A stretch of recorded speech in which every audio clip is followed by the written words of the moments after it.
Part 3, damn. Hey guys, here we are again. There. Shit. Because you guys didn't give me no thumbs up, that's why.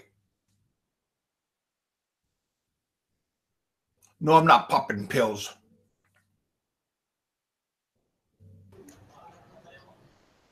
Oh, fuck me. Hey, no, Peter, thanks for coming back. We had a glitch, and everybody got booted.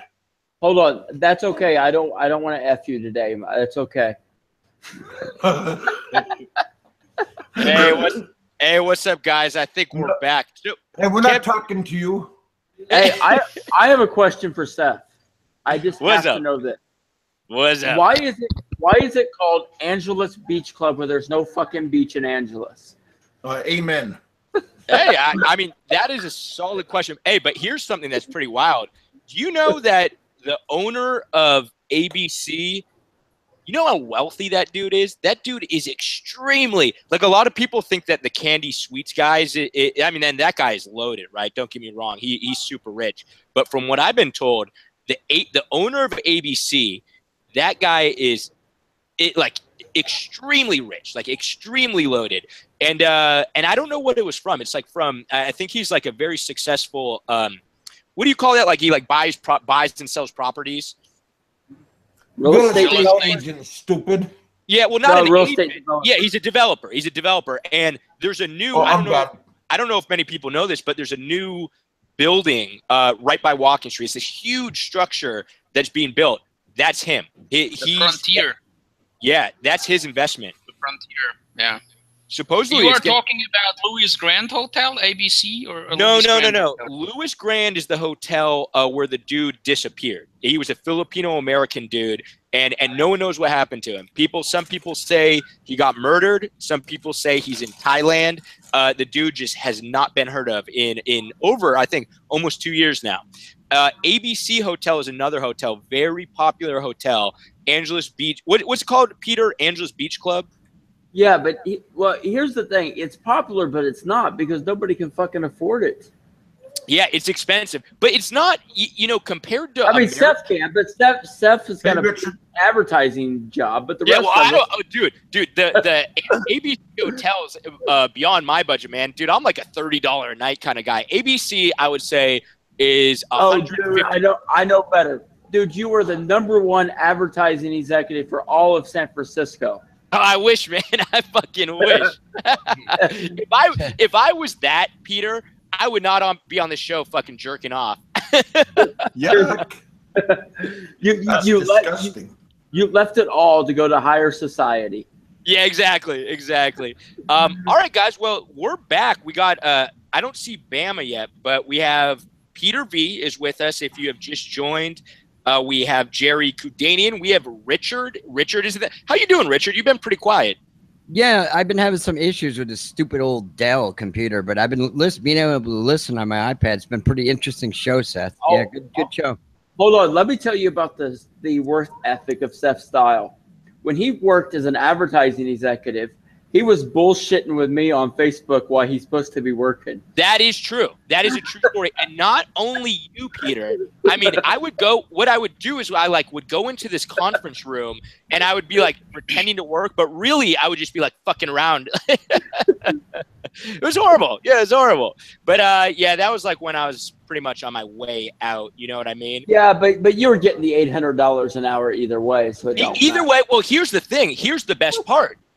I was getting all the work done. Like it was like everyone was like, "You're doing an incredible job," and it was like the less I cared, the better I did. It was crazy, man. It was like, dude, what work you did? You bought stock photography off of iStock. Oh, that was another guy. That was the guy I worked with. That wasn't me. I wasn't the art buyer. Which is majorly offensive, by the way. Well, they gotta use stock photography for concepting, right? No, they got a concept. No, they don't. You get a photographer and you hire them to do the job. Well, that's what we would do is we would concept. Listen, concept you put together Big this. Macs too. We're talking about Big Macs. Photographers got to make money so they can afford their own Big Macs, so they don't have to you know, go down to the homeless shelter because there are 4 photographers. Dude, I gotta say, this group of people are very interested because we just had probably 60 people, and 40 of them immediately came over. You know what I mean? Like people want more. They want more. But no, this is the Peter. first time that they've actually been able to see PV actually do something besides just do a video. Hey Pete, here's a good question for Peter, guys. Hey, when first of all, when are you gonna leave? That's one question, and the second part to that question is, where are you gonna go? Is that a good question to ask you? I'll answer the first part. I answered it in my last update video. My passport expires in September, and you can't go nowhere unless you have 6 months. So I have to get a new passport done. Yeah, but you can just go at the embassy and get it. You just go down to the embassy and get it. I have it scheduled to go in and get it done soon. Cool.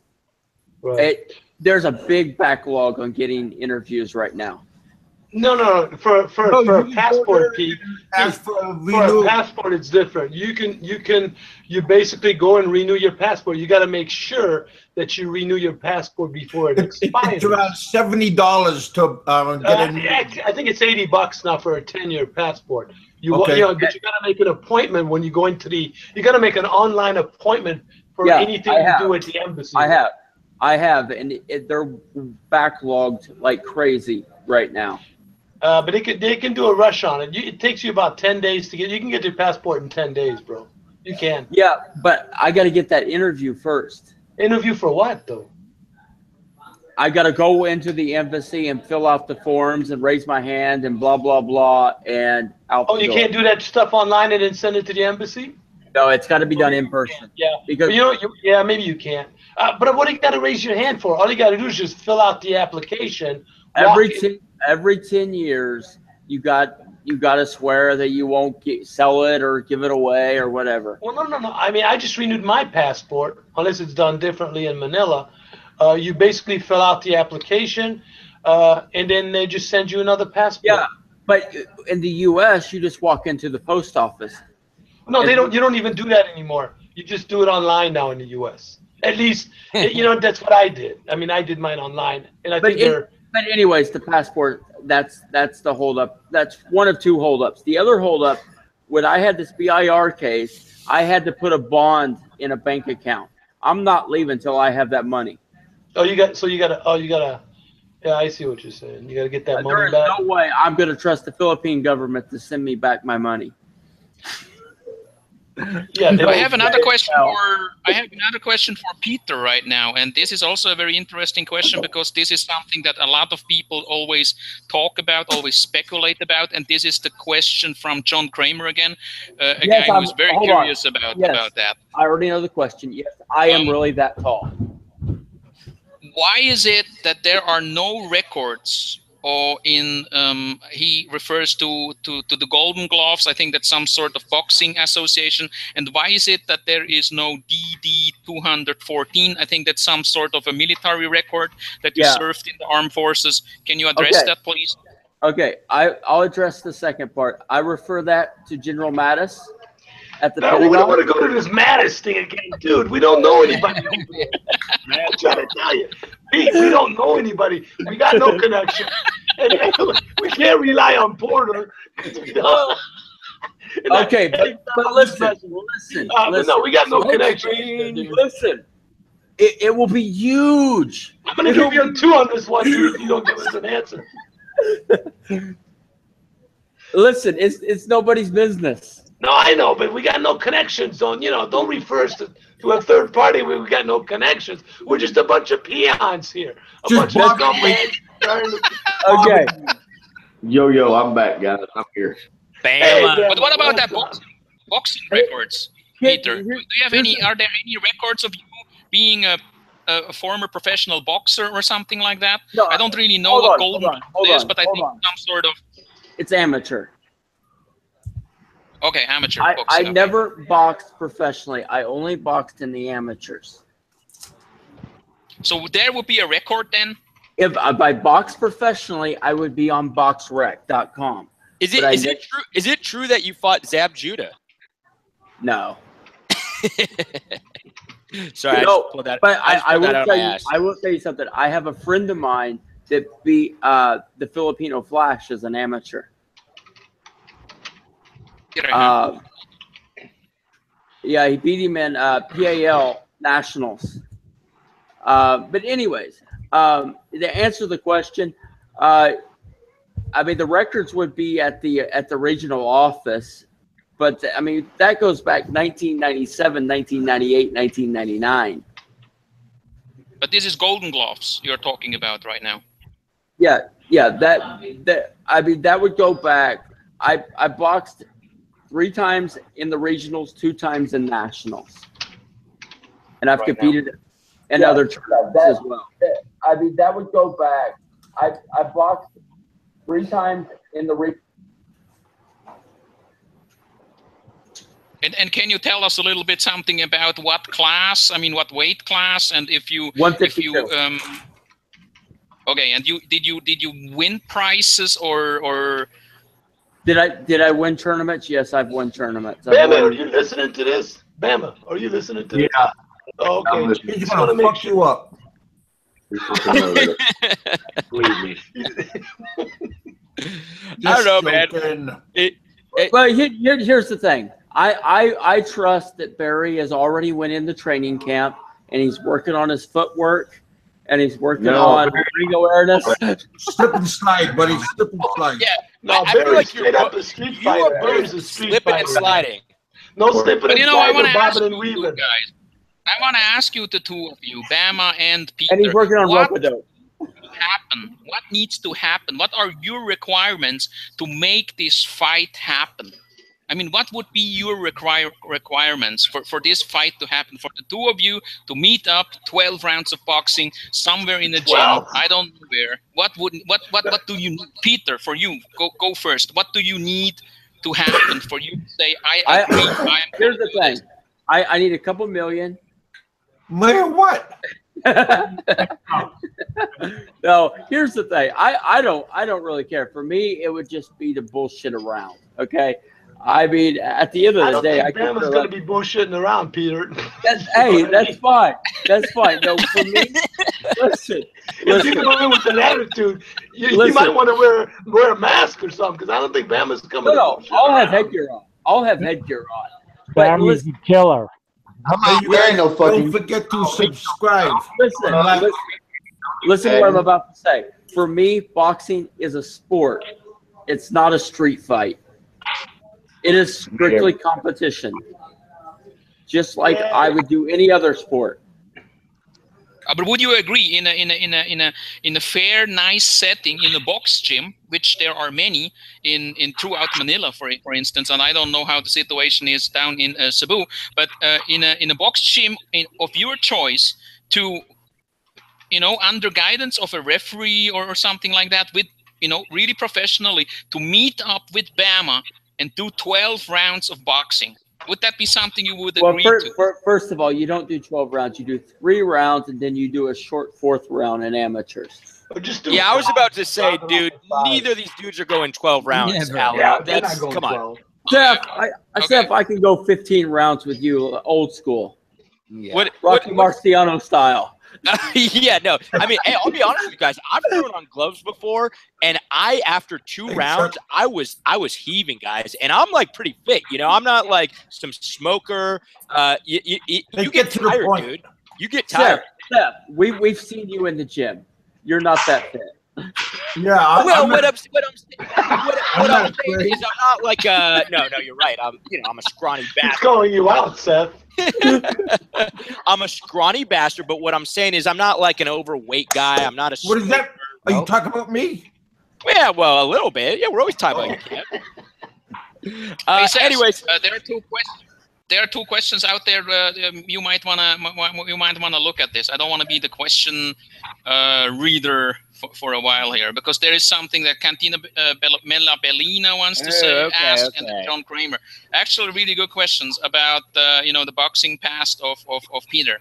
Interesting one. Maybe you want to read it out to him. All right. Let's see. He's Capelina Soybean, who I believe is like your cousin, Peter. I think this person's related to you, honestly. But this person like knows your family, and she says, follow-up question: ask why his own sister Joella says he never boxed a day in his life? ? Well, you know what? Here's the thing. We don't know any of this bullshit because they make up fake accounts of all my family members and then say they said shit. Joella, here's the other thing. Joella, which is, how old is she now? But she's quite a bit younger. I just can't think of how much younger she actually is. Is this your younger sister? Yeah, she's quite a bit younger. Okay. She's early 20s now. I have a personal question, say, Peter. Do you have contact with your family? Do you have regular contact with your family? Like when you talk, like we mentioned Joella, is she somebody who you call up every now and then, send her a Viber or text message or something like that? I talk to her ever so often. I talk to my mom more than I talk to anybody else. And how regularly? Oh, I called her a while back. But I mean, it's just whenever something comes up and I need to call. I mean, our family is just not that. I mean, we're not the go pal around all the time. But you know what, Peter? I have now that you mentioned this, I have a question. I have a personal question for you too, and I think a lot of people might be very interested in this question. What I want to ask you is, you have put out so many vlogs, and sometimes you really look in distress. You lost a lot of weight. You seem to have a lot of problems. Isn't it that when you talk regularly with your loved ones, with your family, with your friends back in the States, that they would come to a point and say, Peter, get out of there, come home, you are losing weight, you look sick, there's something wrong. Hold on. All I'm going to say here is this. Yes, I got sick last year, okay? Okay, first of all, I did not have AIDS. I did not have cancer, okay? I got sick, okay? But I have put on most of the weight that I lost. Cool. How much do you weigh now, Peter? We were trying to. I'm weighing. Go ahead. I haven't checked, but I'm going to say around 230. Okay, because we were trying. I guess right. What I'm asking is, isn't it that you just said your mother? Steph, you know how tall I am, so you know roughly about what I look like. Yeah, well, what I was doing is I was assessing the fight with. Honestly, I was trying to do an unbiased, accurate assessment. You could ask Bama. Bama was there. Okay, Teddy Atlas. And you know what I said, Peter? I mean, and Bama was there. Kevin was there. Here's what I said. I said, here are the facts we know, because people were throwing out all this stuff like, oh, the lady boys and all these rumors, right? I said, fuck that stuff. Throw that stuff out the window, because all we know are the facts. I said, here's the facts. Peter is quite a bit larger than Barry. We know this. This is a fact. And I estimated Barry at 160, and I estimated you breaking 200. I said like 220 or something. So I was pretty close. You're definitely taller than Barry. What we said is Barry is a smoker. We know Barry's a smoker. That's pretty much it, right? But everyone agreed that Barry is probably faster and Barry is more aggressive. That's what everyone. That was like the general consensus. Hold on. Wait. Hold up before you say anything, Petey. Now, the odds were heavily in favor of Barry, but Barry was there, and I told Barry this, and I said, "Hey, I don't mean any offense, Barry, but I would put my money on Petey because of the size difference and the arm length." And what I said is, originally we were talking like an MMA fight, so I said I would vote PDV by bear hug, because I think if you like squeezed him, like I don't know, like you'd be pretty big. You know what I mean? So that was what I said. Well, here's the thing that people don't understand. Boxing is not a fight; it's a technical sport.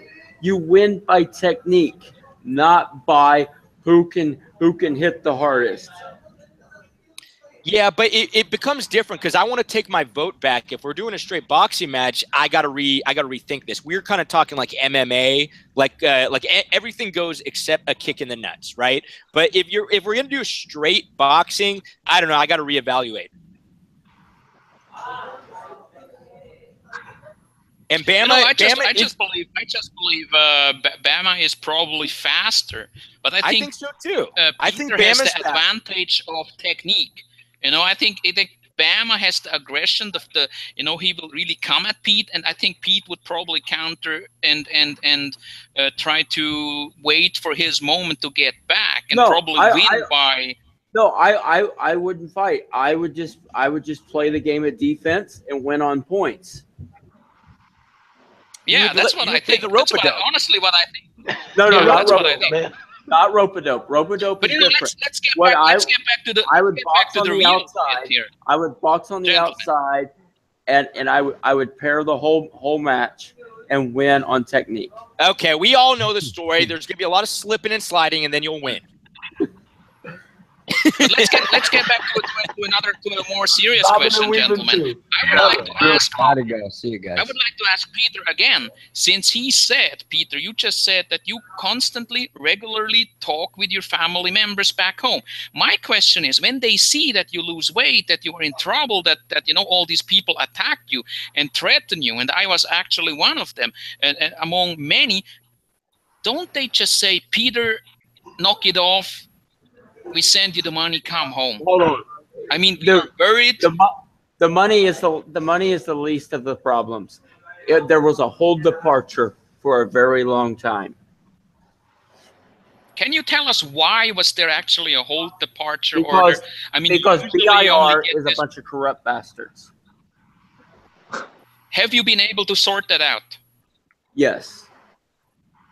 How? They dropped the case 2 months ago. I actually didn't know they dropped it until they pulled all that bullshit up in Baguio. So you are saying that when you went to the police station 7 up in Baguio City, and I know that you guys know what I'm referring to, when Eric Stang showed up and they tried to do a background check on you, and then they saw that there was actually no whole departure order at all. Yeah.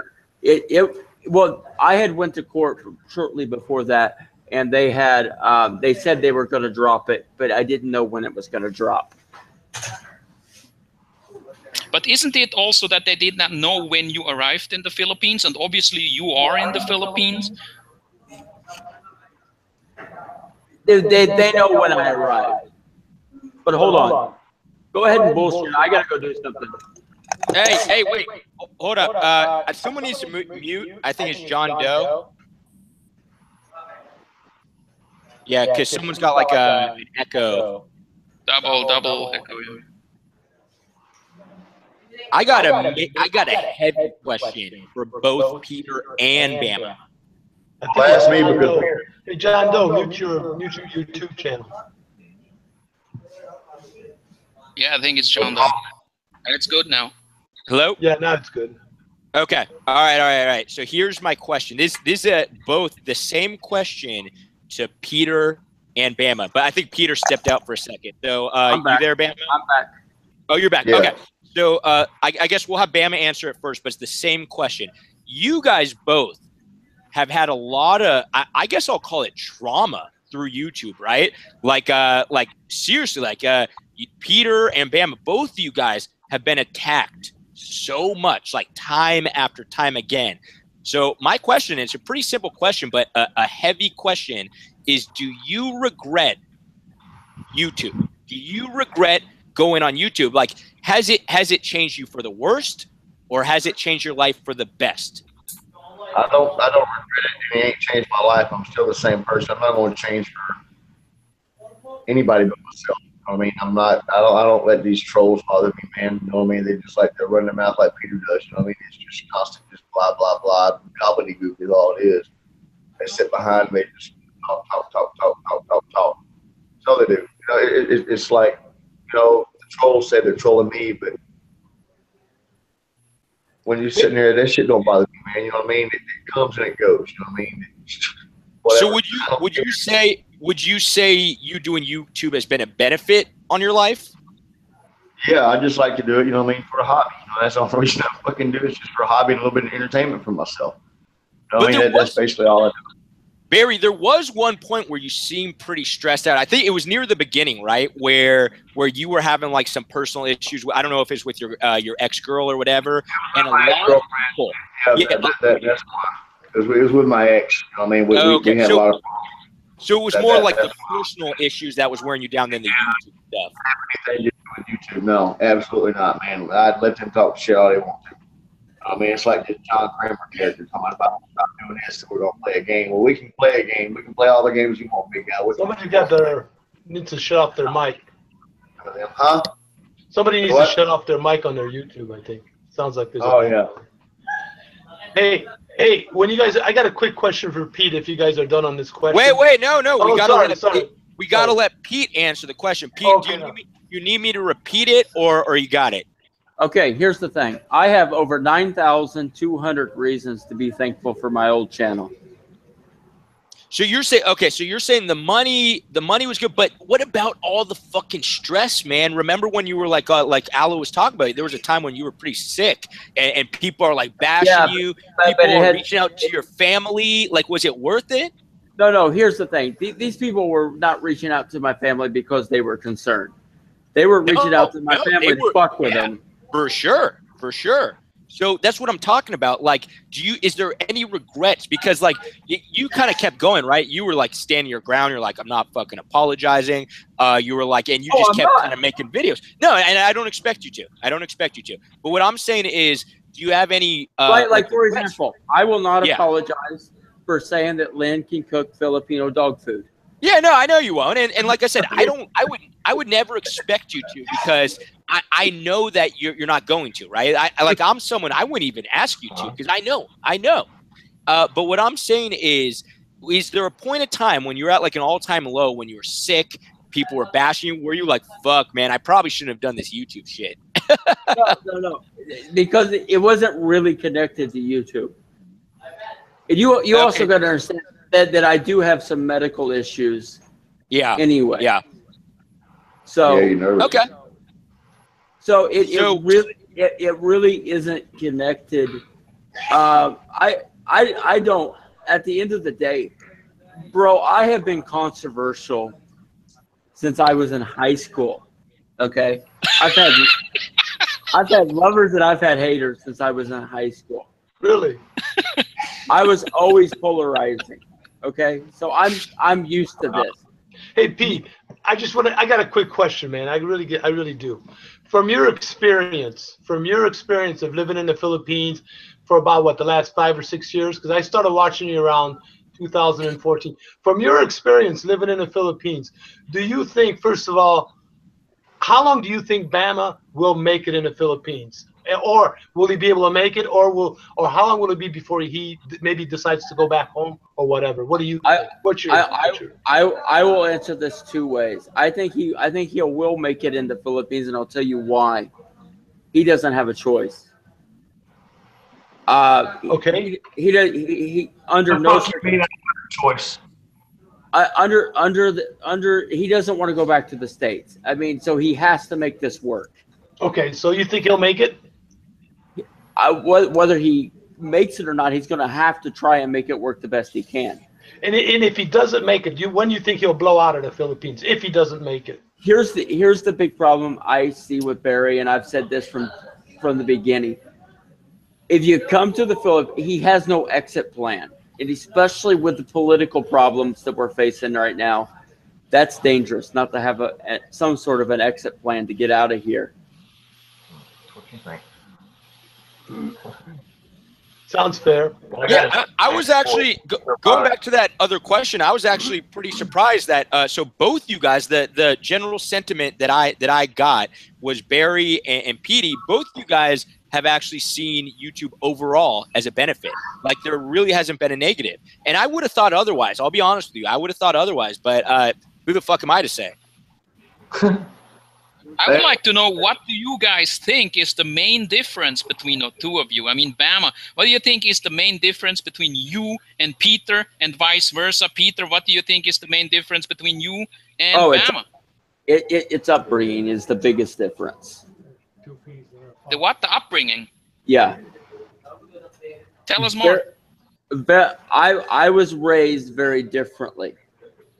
For one. For two, the worldview and just the core values are very different. I'll give you an example. I don't drink. I don't smoke. I don't mess around with girls. You know, I was raised in a very conservative Christian home. Yeah, but you're not gay or anything, are you? When was the last time you fucked? When was the last time you fucked? Yeah, let's cut the shit. Let's get to Alo's question. Yeah, you know, because you said you don't drink, you don't smoke, you don't do anything with girls. So I would like to ask you straight to the point. When was the last time you fucked? Okay, as a conservative evangelical, I do not engage in what is called fornication. Well, I just had fornication earlier. Hey, what about masturbation? That's your choice. That's a good question. One that I don't want to hear the answer to, but good question. Hey, you know what? Here's what I would say to that. That's your choice. So you are pro masturbation. No, what I'm saying, you know, when I use the word fuck, it might be not politically correct or something like that. So I would like to address Peter again and say, Peter, when was the last time you practiced sexual intercourse? Or you shot a wad, basically. It's been a very long time. Hey, well, in years and months. Here's the deal, man. Hey, we all know my stance on masturbation, and I'm very pro masturbation. I hold a PhD in the fucking subject, so hey, it's all good, man. Hold on. You have an Olympic medal in masturbation. Business idea for you. Yeah. You could write an ebook on it and sell it like Ned. I'm ready, man. Just like guys. Ultra-conservative Christian guys actually don't even masturbate. So let's ask Pete, is masturbation something, is that part of your routine? Let's just like, Peter, is masturbating part of your daily routine? It's not, because Seth does double he does it for me and him at the same time. I was to watch. That's probably true. That was an accurate statement. What's really funny is right as you asked that question, Alo, I didn't really want to hear an answer, so I was like, "Hey guys, I gotta go." To answer that part of the question, what's the difference between me and him? Is I was raised humble. I was raised to respect people. I was raised to not look down on other people because they don't have or what they do have. I was raised to respect my elders and other people regardless of what they are.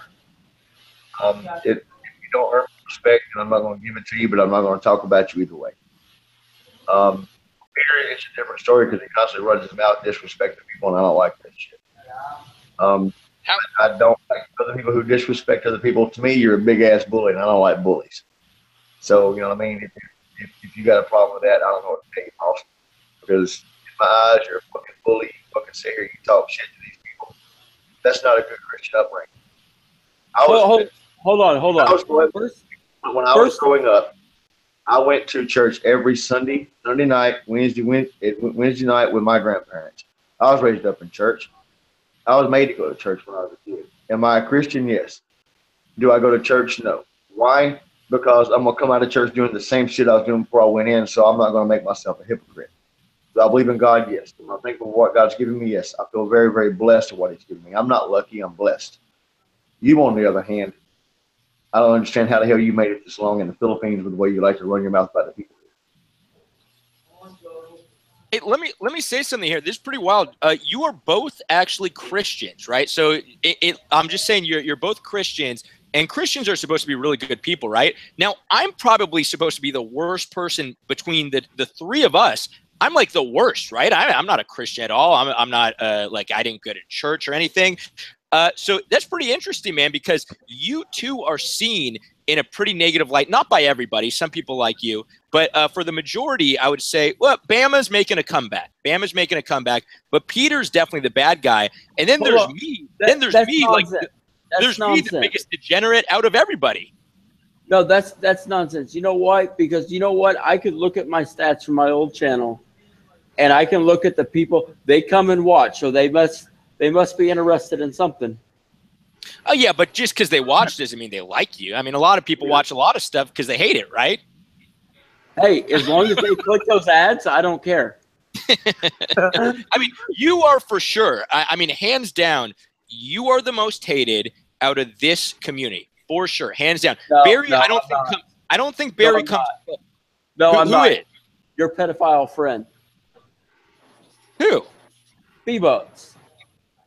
Oh, he is pretty hated. That's a good point. I forgot about him. He's so hated, I forgot about him. Yeah, that's a good point. I don't have much to say about that. Yeah, I would say Barry's not as hated. Barry's not as hated. There is a very small cult following of haters against me that are very loud, but it's not as big as it seems. Hey, you guys, I gotta go, man. You guys have a good one. And hopefully you're still up by the time I get home. I'm leaving work here, so you guys have a good one. Thanks for having me on. Appreciate it. Hey, Jerry, always a pleasure, man. Thanks, Seth. Hey, thanks, Big Ken. Appreciate it, guys. Good show. Have a good one. Hey, we have two other people in the room. So we have John Doe, and then we have another guy who's in the room. I don't think who we've heard from. Can you guys speak? Actually, Seth, I have a question for you. Yeah. Okay, you've been around me. Have I ever came across as disrespectful to you?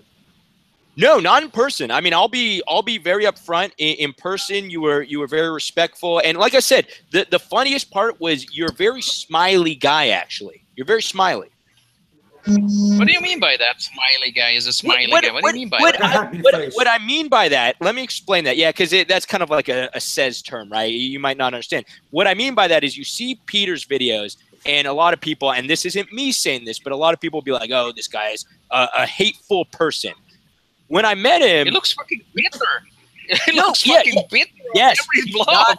He's not like that in person. He was laughing the whole time. It was a very lighthearted conversation. Like I said, he did talk too much about politics, but it was very lighthearted. There was not a particular moment at all where the dude got angry. Not at all, right? It was very just casual, just kind of laughing, talking, shooting the shit, right? But on video, I can understand why people get so upset. I mean, I'm not one of the people who gets upset, but I could understand why people tend to hate you. Yeah. I get it. But equally, you know, Seth comes across as a complete idiot on this show. And that's true. But he's actually a decent guy. No. How I come across is 100% accurate. I am just kind of stupid. Hey, Seth. Hello, Mr. Lost. How are you?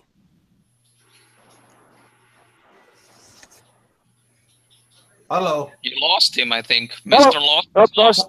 Hello. How's it going? Good. How you doing today? I'm well. Hey, I actually just jumped on Hangout. For some reason, I cannot hear you guys on the regular YouTube thing, so I hope you don't mind. Okay, yeah. I just wanted for you to identify yourself and just give us a little bit like, hello, who are you and stuff. Okay. Well, I'm Lost. And, just wanted to get on and listen. I've seen your picture before. What's your name? What's your avatar name? Lost. What's that? My actual name is Greg. No. Oh, Lost the Nomad. Yeah. We've talked before. Is his name. Yeah. I've seen him around a couple of times. And where are you from? Austin, Texas. Oh, okay. And are you married to a Filipino or girlfriend or adventurous? No, I'm not. I've traveled to the Philippines quite a bit. I've traveled around a lot, but I'm actually married to a Colombian lady now. Oh, okay. Colombian. I hear they have excellent cocaine over there. Apparently so, but I don't mess with that. I'm just messing around. Hey, well, Lost. What do you think about this show? I mean, it is pretty intense, huh? We got Barry Jordan. Do you have any questions? More intense. I thought y'all were really going to start hammering there on the hope. Well, I try not to do that on my show. But yeah, everybody, especially Alo, was just going to, try to crucify him right now. No, because Alo's changing his ways. Well, he did. To Alo's defense, I don't want people to think he's a big pussy or anything, but to his defense, he did ask us some tough questions.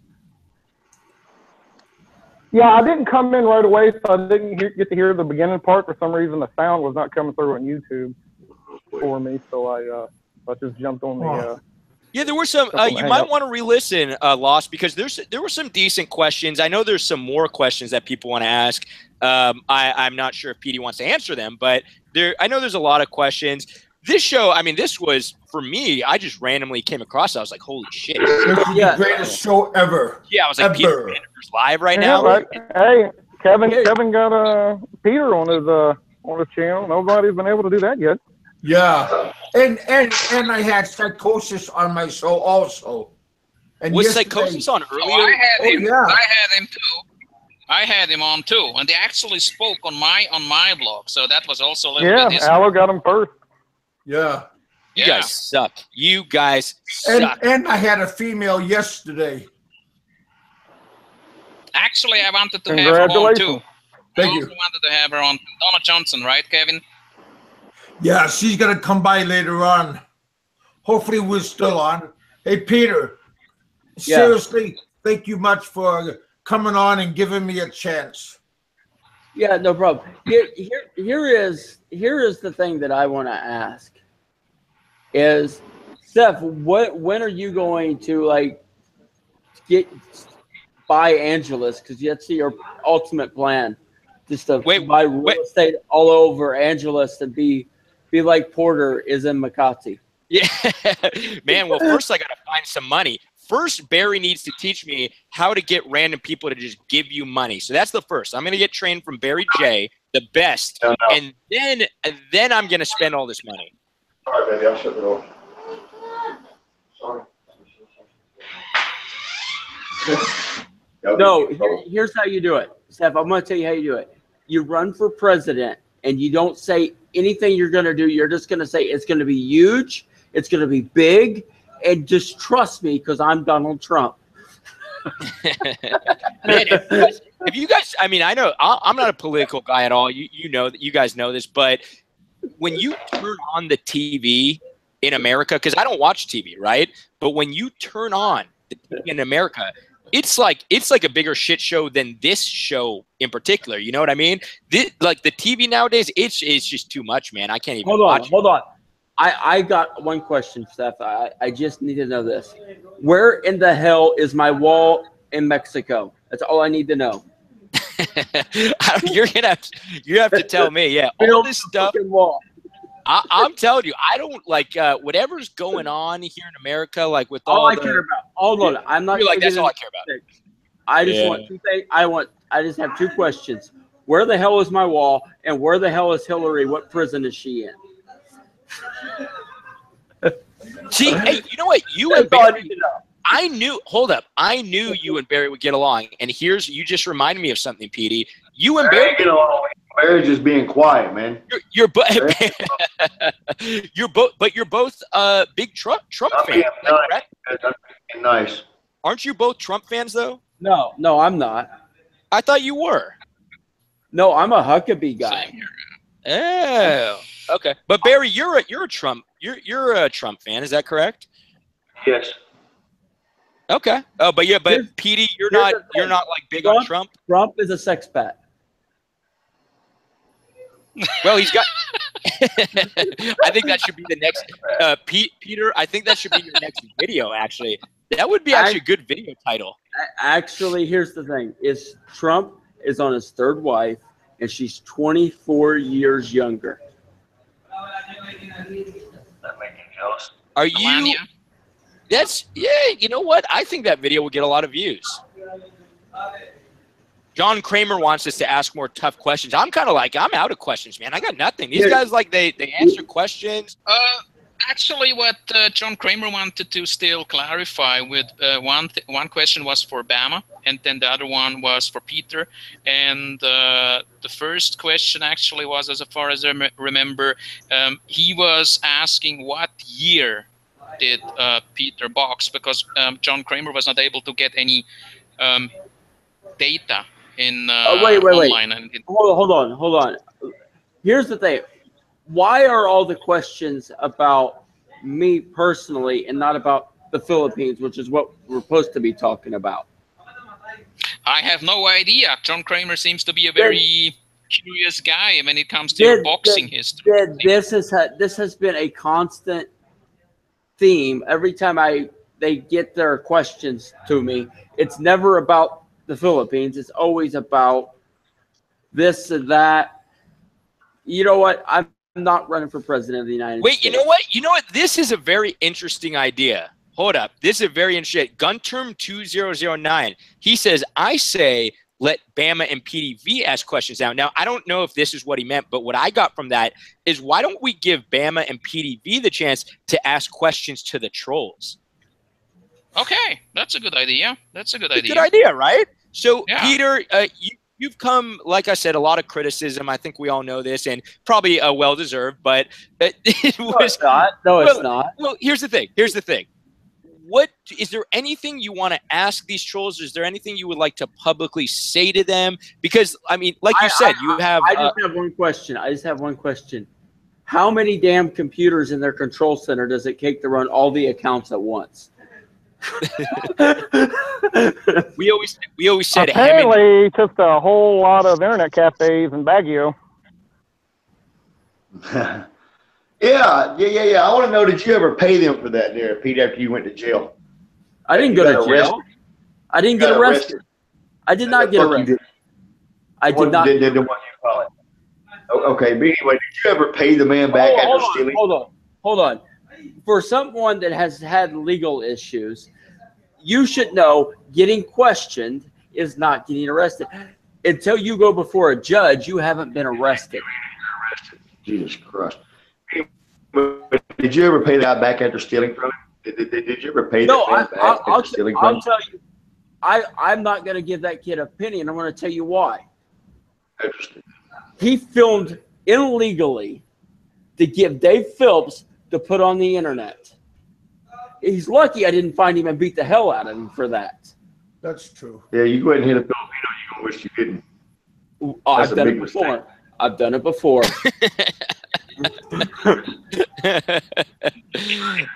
Barry, hey, I don't think you realize how big I am. I don't think I'm going to have a problem. I don't give a fuck how big you are. I fought boys bigger than you. You understand? Fought guys a lot bigger than you, Peter. You don't scare me. Nobody's scared. I don't fear nobody but God. Do you understand me? You're not damn shame about to back down. Okay. I'm sure if Mike Tyson stands in front of you, you're going to say that. Damn right you would. Mike Tyson might beat my ass, but I damn sure wouldn't back down from him. I don't run from no fucking body. He ain't gonna beat your ass. He's gonna break your jaw. Now, I don't want to sound like the pussy in the room, but I'll tell you guys fact: if Mike Tyson got in my face, I would run the fucking other way. Fuck that. Fuck pride. I've seen that dude. I will tell you what. So many people. I will tell you what. If Mike Tyson's gonna hit me, unless Buster Douglas is right there, I'm heading the hell the other way. Hell yeah. What's that, big kid? I said Tyson is still deadly. Shit, man, I would run the other way if Big Kev was running at me. Plus, here's the reality. Here's the reality. If Mike Tyson was there, I really want to keep my ears. No kidding. I'm not gonna all right, say that. Let's see what else. Barry, any questions to the trolls, to the 43 trolls in the room? Not really. Don't forget to like. Yeah, I don't really like subscribe. Seth, like and subscribe. Like and subscribe. This has been a good show, Kev. I mean, I think a lot of people are going to listen to this probably after the fact, and you know they I'm going to listen to it again. Here's the thing. Here's the thing. Although Petey and Bama, I wouldn't call them friends. They at least got the chance to interact on a more personal basis, because the videos, like one person uploads a video and then the other person uploads a video, that's not communication. You know what I mean? Yeah. Yeah. Oh, here's a good one. John Kramer's got some good questions. This one's for Bama. He says, "What is your exact back injury?" Like he wants a more specific explanation. I have a cracked and fractured back. Okay, 2 torn muscles in the lower left side of my back. 2 separate muscles are torn. Was this from a particular event, Bama? This happened when I was working at the bar. I had a guy 6'9" grab me by my throat in my scrotum and run me into a metal pole sideways, bent me around the fucking pole. Wait. Walk. Say that one more time, because I thought I heard the word scrotum. Yeah, he grabbed me by my neck and my nuts and run me into the fucking metal. Whoa, wait, are you fucking serious, bro? Fucking pain. But my back is cracked and fractured. You understand? So sciatic nerve. I have 4. I forget what they're called, but the little arms that hang on the side of your vertebrae. I got 3 of those that are broke off. One's hanging on by a hair. It's not good arthritis on my back. My back is between my shoulder blades. I have 5 vertebrae. No cushion, no nothing. do you have to pop painkillers like to alleviate the pain? Yeah, I'm eating ibuprofen daily, but it's pain that I live with constantly. So you know what I mean. It's something I've grown accustomed to. And I got man. 7 years old. Man, that's wild. Did you get any money, like a payment from that dude who did it? Because he caused the pain, right? Well, I got restitution. We went to jail. The other bouncers at the bar beat that boy. Put him in the hospital for a week. But yeah, I got restitution from it. So. Ooh, wait, we gotta hold up. The show has taken a turn. Why? What happened? I'm gonna read this. This is a question for Alo de Winter. Hold up. Bobby K says, "And what the fuck are you doing on a live show, Alo? You were bagging Big Kev before. Now you're on his fucking show. You are a bottom feeder." Okay, I addressed that one earlier in I think 2 or 3 blocks earlier. I explained when I came into the live chat on Big Kev's show. Robert was there and said, a couple of guys in the live chat said, "Let Alo on the show. Get Alo on the show," right? BigKevin said they told me, give Alo the link. Several of you guys. And I wasn't going to do it. Yeah, hey, Alo? Yeah. Hey, your voice is all crackling. Can you sign out and sign right back in? Hold on. Alo's here for the same reason Bobby K and everybody else is here, because PV is here. Of course. I know that's why I'm here. I will admit, the only reason I came on here is because I heard Peter V's voice, and I was like, I gotta be part of history. So actually, you didn't come because you're my buddy? That's sad. You, Kev. Usually I come because of you, Kev, but in this particular case, I got sucked in. I was like, dude, I got to be a part of this shit. Yeah, you didn't even invite me, Kev. I just kind of inserted myself into your show. Sorry about that. Yeah, you weaseled yourself in. I did. Okay, so Alo, you still there? Yeah, Alo's gonna sign out. Okay, I want to have a serious discussion. Go ahead, buddy. How if we are guests in a country, how are we guests if we're paying our own way? Because when you have a guest in your home, they don't pay for anything. I gotta go. We'll finish this shit later, man. I gotta go, dude. Hey, later, man. Well, we could do it again tomorrow. That's what we can do it tomorrow. Yeah. Peter wants to. Yeah, I'll talk to you later, man. Do you guys hear me better now? Yeah. Hey, later, Bama. Yeah, Alo, you sound better. Later. What's the question Thanks, again? Peter. Have a good night. Well, okay. Go ahead, Peter. why do expats go on and on and on about how we're guests? Because a guest, you have a guest in your home, it's your responsibility to look after them and to take care of them. But we're paying our own way. So we're not guests, we're residents, which is a different. So why do expats go on and on and on that we're guests?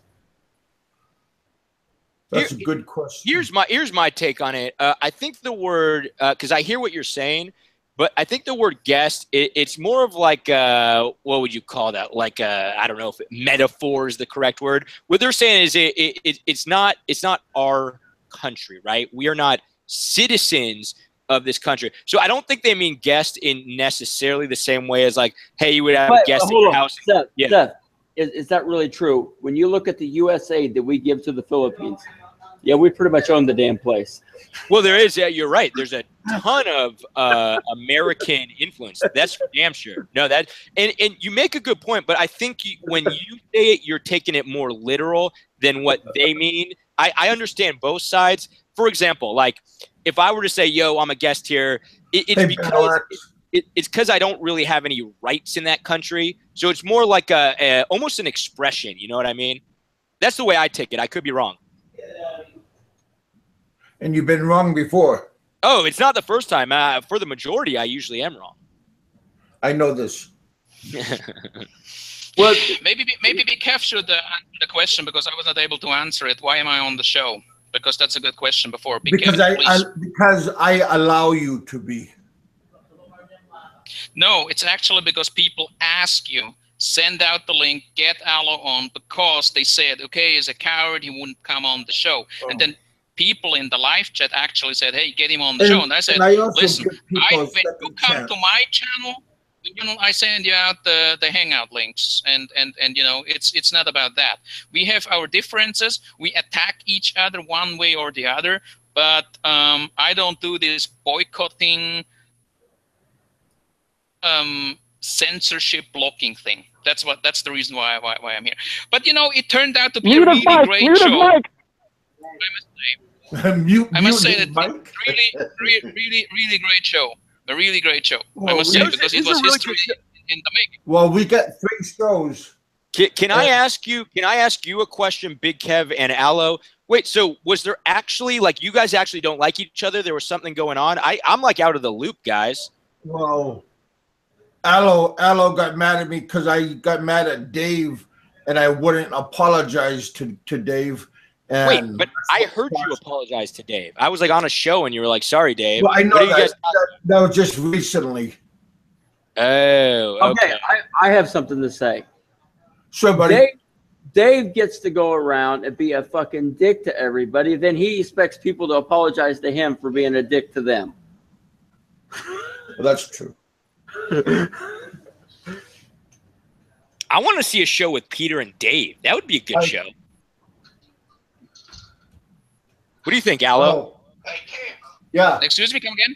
Yeah, what I was going to say is I want to see a show with Peter and Dave. Okay. Yeah, absolutely. I mean, ask Peter. Peter said I got 46 to come on the Alo the Winter radio blogs. Is that still an offer? Is that still something you would consider doing, Peter, to come on my show and talk about a few things? Here's the issue. I want a no holds barred Lincoln style debate with me and Henry. Okay. And where that's a cop out.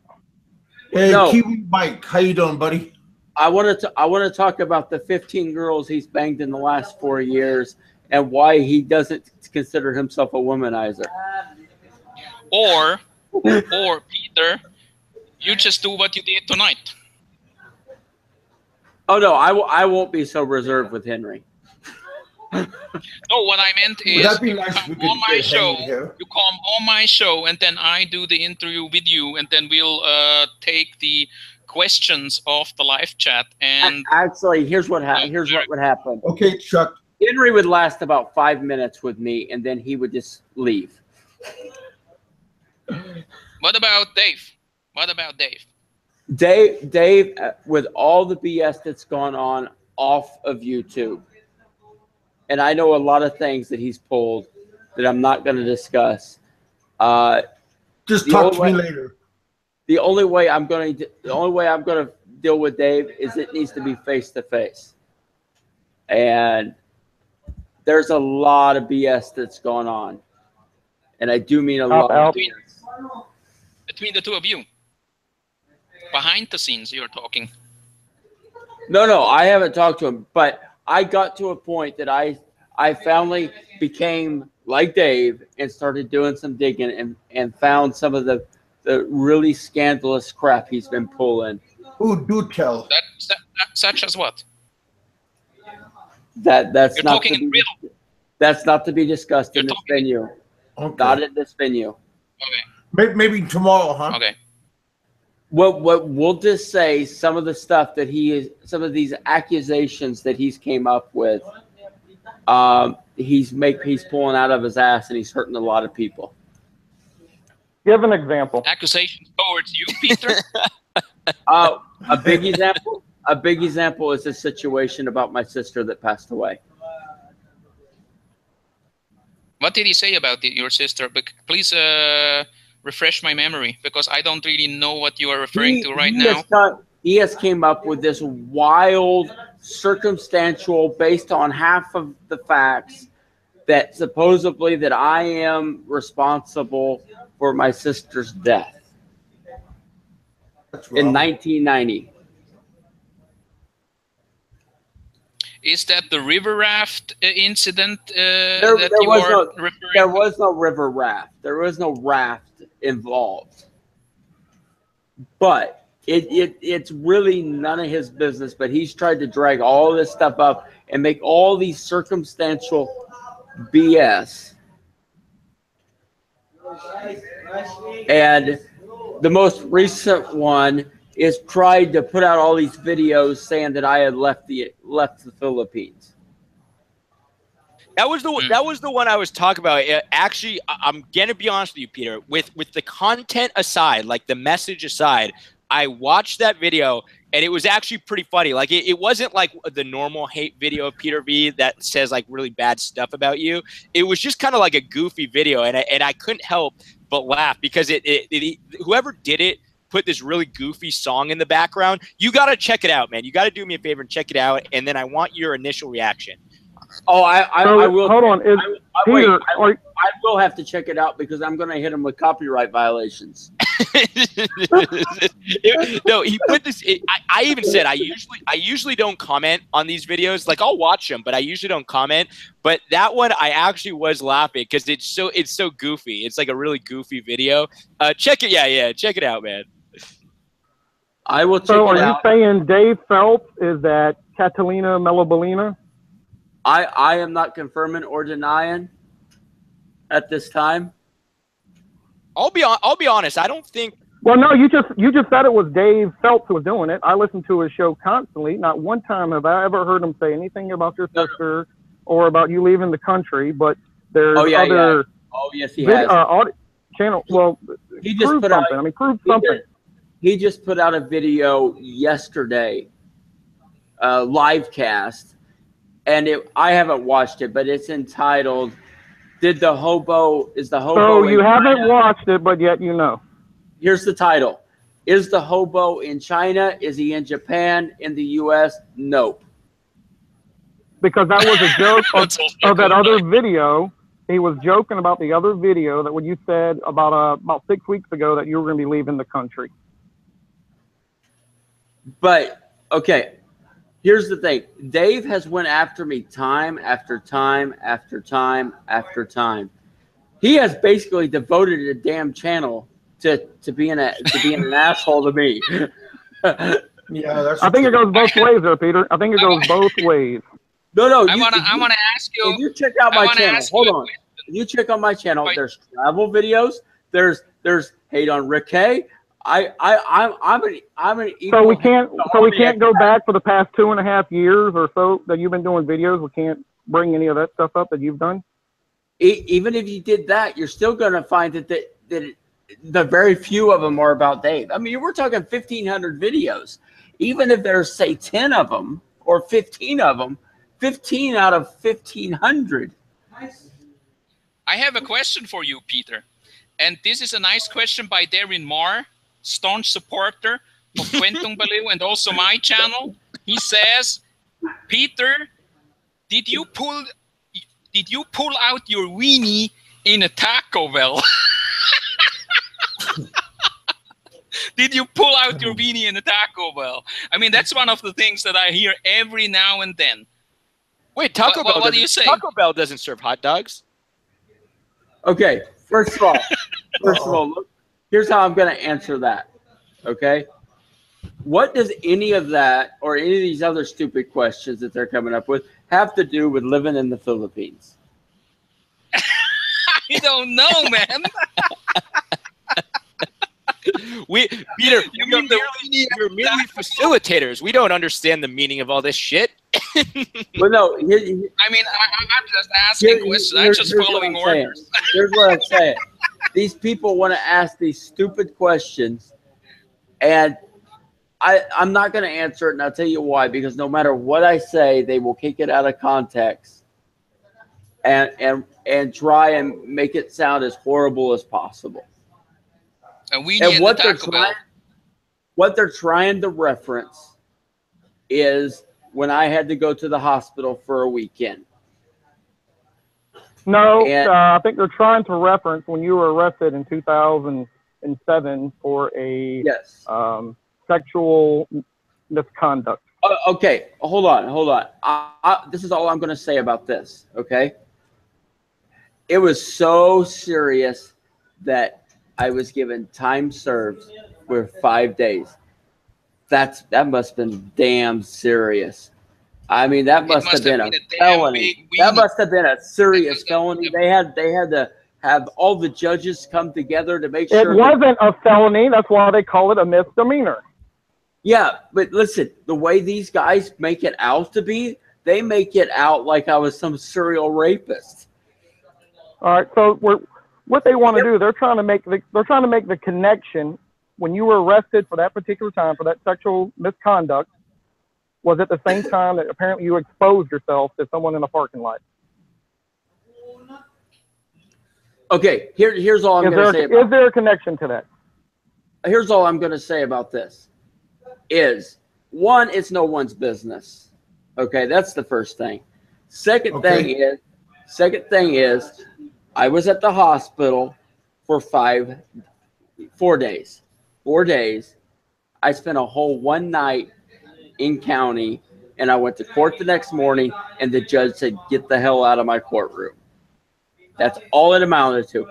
Let me say this. I had forgot all about it until these trolls brought it up. That's how serious it was.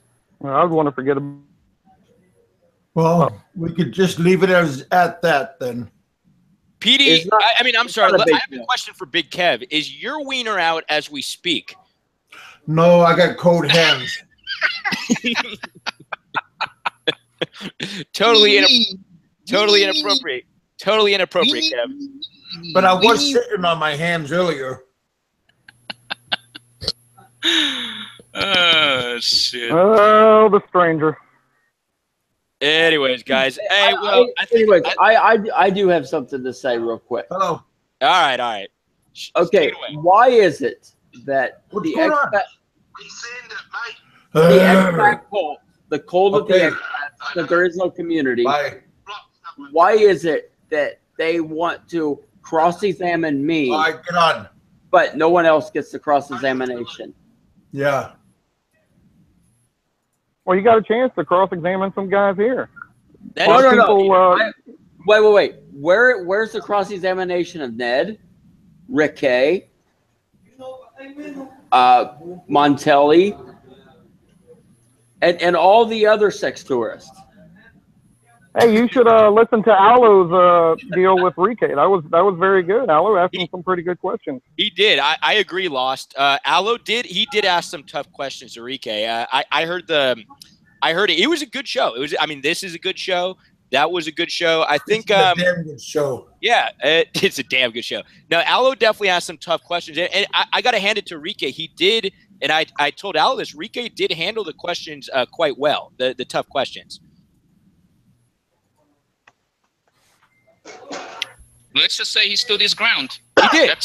He did. He stood his ground. He didn't hop off. He didn't do upset.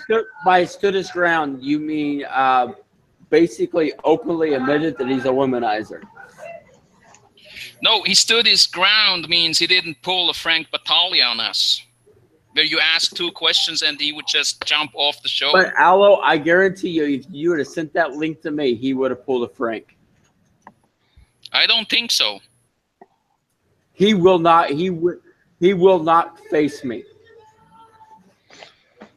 You know, this is what I want to do. This is what I want to do. I will ask him. Peter Vandever is ready to face you in a debate on the Alo the Winter Radio show. Are you willing to come on and face Peter Vandever? Because this is the fight the community wants to see. This is the fight that I would love to facilitate on my channel. I think that's something that everybody would love to see, and everybody around here would be invited to come and join. I have VIP seats for every one of you. So if you are willing to do that, I will reach out to him and tell him, listen, Peter Vandever versus Rike Taco Bell Monster Veles in a 3 hours fucking live cast. Hey, going off topic here for a second. I'm looking in the the suggested videos, and there is a suggested video. There are 681 people watching this live stream of Kitten Academy. I don't know what that is, but I think I'm gonna click on it. Dude, I think it's like cats. It's like cats fucking around live. Dude, 681 people watching this shit. Dude, Big Kev shows nothing. We have 42 people watching, which is pretty cool. Wait, I have a question for Seth. Am I going to click on Kitten Academy? Fuck yes, I'm going. No. Does it hurt to wear high heels to high society? High heels to high society. I wouldn't know, man. What I do is I walk in there with no pants on. I don't wear heels. I don't wear pants. Why would I do such a thing? Because you're disgusting. Yeah, you'll catch me at high society. I'm the guy with no pants. And all right, guys. And filming the 80-year-old man with a 19-year-old girl. Lucky girl. Hey, you guys want to hear something about that video? I'll tell you guys a story about that video. So I did a video in high society. The one you got a copyright violation for? No. I didn't get a copyright violation. Hear this out. It's even more interesting. So I did a video, and I was filming these dudes who were doing this weird dance. And people told me, like, I didn't know what the fuck they were doing. But people said it was some kind of, I guess, what's that, like Saudi Arabian dance? I don't know what it was. But it was some kind of Middle Eastern cultural dance. But at the time, I didn't know what it was. So I'm filming it. I'm like, this is wild, man. Like, I've never seen dudes dance like this. It was kind of strange. And anyway, so a lot of people made funny. Said Alo? Was it these 2 Arabs? Was it these 2 Arab guys? Yeah, it was. And they were doing it. It looked like a fairy dance or something. That's how it looked to me. And I'm like, what are these dudes doing? Like it to me, I was just I was filming it. It was interesting, whatever, right? And a lot of people were kind of making jokes about it and saying, what the fuck are these guys? You know, a lot of the commenters in that video got a lot of views. One of the guys reached out to me via Facebook and said he hates this video and I have to take it down or you know, he's going to do something. And, you know, I'm a really respectable guy. So I said, well, which one are you? There's 3 guys. Which one are you? There's 3 guys. There's 3 guys dancing like fairies. I said, which one are you? And he said, oh, you got to, we're all of them. We're a group together. But I'm a nice guy. So if you go back to that video, I actually blurred out their faces. I said, hey, man, it's all good. I get it. I will blur out your faces and then we're good. And I said, I'll let you know when it's done. So I did. I went to the video. I blurred out all their faces. And he was cool with that. And he said, thank you. So that guy actually, isn't that pretty funny? That dude saw that video. I'm sorry, you lost me somewhere along the way. Oh, well, that was the end of the story. It's not that interesting. Peter V is way more interesting than my story. Peter, Hey, are you circumcised? What the hell? Get straight to the point. I believe all Americans are circumcised. I hope. So you're an I'm not American gonna and find you're out. circumcised. Okay, circumcised. Peter is circumcised. Let's write that down. Dude, Yeah, it's But I thought he was born in the Philippines. All Americans are circumcised. Yeah, well, I won't say all Americans, but 99.9% of Americans are circumcised at birth before they leave the hospital. Is that true, guys? I have no idea. Is that true? I was, and I'm a little bit bigger than everybody else. I have no. I'm pro foreskin myself, and what I do is I let the it's called schmegma, right? It's schmegma. It's a cheesy like substance that if you don't wash the foreskin, it accumulates. I'm gonna get sick. And then I make sandwiches. Oh, that's a cheese spread. When you start talking about schmegma, I think it's time to end the show.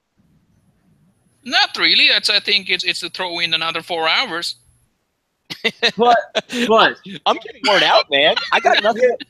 Dude, go ahead. We're gonna sit down and here's the other thing. If we get off the air, then Len's gonna talk to Seth about having a baby, and he don't want to hear it. That's pretty true. That's pretty true, actually. I better stay on as long as possible. No, well, here's the thing, guys. I felt like I had so many questions to ask Barry, to ask Peter, but when the actual time came and like I was on the spot, I really have nothing to ask. It was like built up. It was built up. It was built up, and then I'm like, you can you can actually read the John Kramer comment here because he is sending a lot of questions through here in the live chat. Here's the thing with John Kramer. John Kramer is a very intelligent guy. He's obviously looked up a lot of information, but here's the problem. The reason I'm not asking his questions is because I already know Peter's not going to answer them because they're really like detail-oriented questions. Like, for example, he said, well, tell me the exact year you boxed. Or tell me the exact date. I already know, like from I would have asked earlier on, but I know Peter's gonna just say no. I'm not. Well, here's the thing: whoever Mr. Kramer is, unless he's Kramer from Cheers, we have no idea who this guy is. Yeah, and you know what, Peter? I don't blame you for not answering the very specific questions. Like, if someone asked me a very specific question, like, what is your address or something like that? Like, I'm not going to answer that. Fuck that. So I get it. So that's kind of going back. I know where you live. That's scary. You live in high society. We all know that. yeah, I am in there quite often. And then if you move, we know your new home is Viking. Viking, sir. It's across the street from Viking. Well, the buffet is good. And then when you go eat breakfast, you go right across the street there to that fucking restaurant that's 3 times what the food's worth. Oh, you talk about Kokomo's. Yes. That's a nice place. I do have a question. Here's a more lighthearted than what they give you. Hey, here's a more lighthearted question. That is not, it's nothing personal, no personal information or anything like that. Here's a lighthearted question. This is coming from Kat Bellina. She says, ask him, well, I think the original question is, why do you call province Providence? That was because a lot of people, say they say Providence. And you know what, Peter, you're not the only one I've heard say that. But you know it's province. Why are you doing it to like fuck with people? What's your stance on that? Why do you call it Providence? I have no idea. That was it's an honest answer. It was an honest answer. That's an honest answer. You know what would have been a better Give him a 1 for that one. At least 1. I'm giving a 1 for that one. You know what would have been? You know what would have been a better answer would have been. I just enjoy. I like the word. Province is a good word. That's fair. Hey, but you know what's funny? Like I said, Peter, you're not the first. I've heard at least 4 people, and they weren't joking. They weren't mocking you or anything. I've heard 4 people just out of nowhere. They've said Providence as well. And it probably comes, if I were to guess, it's because you're thinking of Providence, Rhode Island. in your Well, mind. no. Here's the other issue, and this is just a reality. Because of my issues with my neurology, for whatever reason, I slur certain words. Me too. Hey, that's Same with fair, me. man. Yeah. That's fair. Well, Kev, no, that's not why you slur, Kev. It's because you're drunk. No, because it's my medicine and my head trauma that I had. Oh, okay. So it's a combination of the two. Yeah. You're like all Short question. Hey, Short question. I think Who's the guy in the middle here? The Mike with the koala. Hey, no, that's it's not the koala. It's that's Kiwi Mike. Tarsier. That's my buddy. Tarsier. That's Kiwi Mike. Is it? Can you unmute him, because I believe he is one of the guys who made a lot of comments about me, and I want to ask him a few questions. I tell you who I want to see. I want to see Mikey 550 come on here and sing. that would be good. That would He be can good. do that. Hey, well, I'll say I'm giving Peter a 1 for that one. That was a good question. No, I think a lot of people. That was a good one. Yeah. That was a good Kiwi one. Mike. That was a good one. That was an honest answer. Yeah, it was. It was. He should come on and do a whole concert for us. Yeah, Mike, I agree. you okay? I'm sick of talking. The viewers are sick of hearing me talk. Let's just get Mike to come on and sing and end the show. Hey, what do you mean end the show? You just sit down and be quiet. Come on, Mike, say something. Mikey 550, come on. Yeah, there. Hello. Okay, I can hear you. Kiwi Mike. Oh, right? I got a question for Mike. Mike, why does your voice sound funny? You kind of sound funny as well. Well, because he's maybe from another country. Yeah, that sort of helps. Yeah. I'm Okay. eating, guys. I'll be with you in a minute. Okay. Actually says he is the guy whom I was talking about, who was not able to grasp because he was listening several times to all the Nazi shit that we were talking about in the first few vlogs, and he was totally shocked when he finally realized that I'm not a Nazi or something like that. You know, it's just like only now that he's going through a process of enlightenment, understanding things. You know what I mean? He was that guy. He was that guy. Wait, you've never talked to Mike Luna before? That's my buddy. I'm not sure if it's Mike Luna, if it's him, but I think there was like a Mike on from New Zealand, I believe, and he is quite regularly on BigKev's show, and he was talking about, man, I'm shocked that Alo is kind of, you know, he sounds like his old man and all this Nazi shit, and you know, he's very annoying and so on. I think it's him. I'm not 100% sure, but maybe he can tell us a little bit more about that later. Yeah, let's no, Mike's a good guy, man. Mike's been on my show before. He's been on Big Kev's show a bunch of times. If it's that Mike, because there are different mics around here. I mean, we got Mikey 550, easy to identify, and then we got like Mike, the one that is here now with the Tarsier on his avatar. But I believe there was another Mike, but I'm not 100% sure. Maybe Mike asking you. I think it was you, right? It was you who was talking about.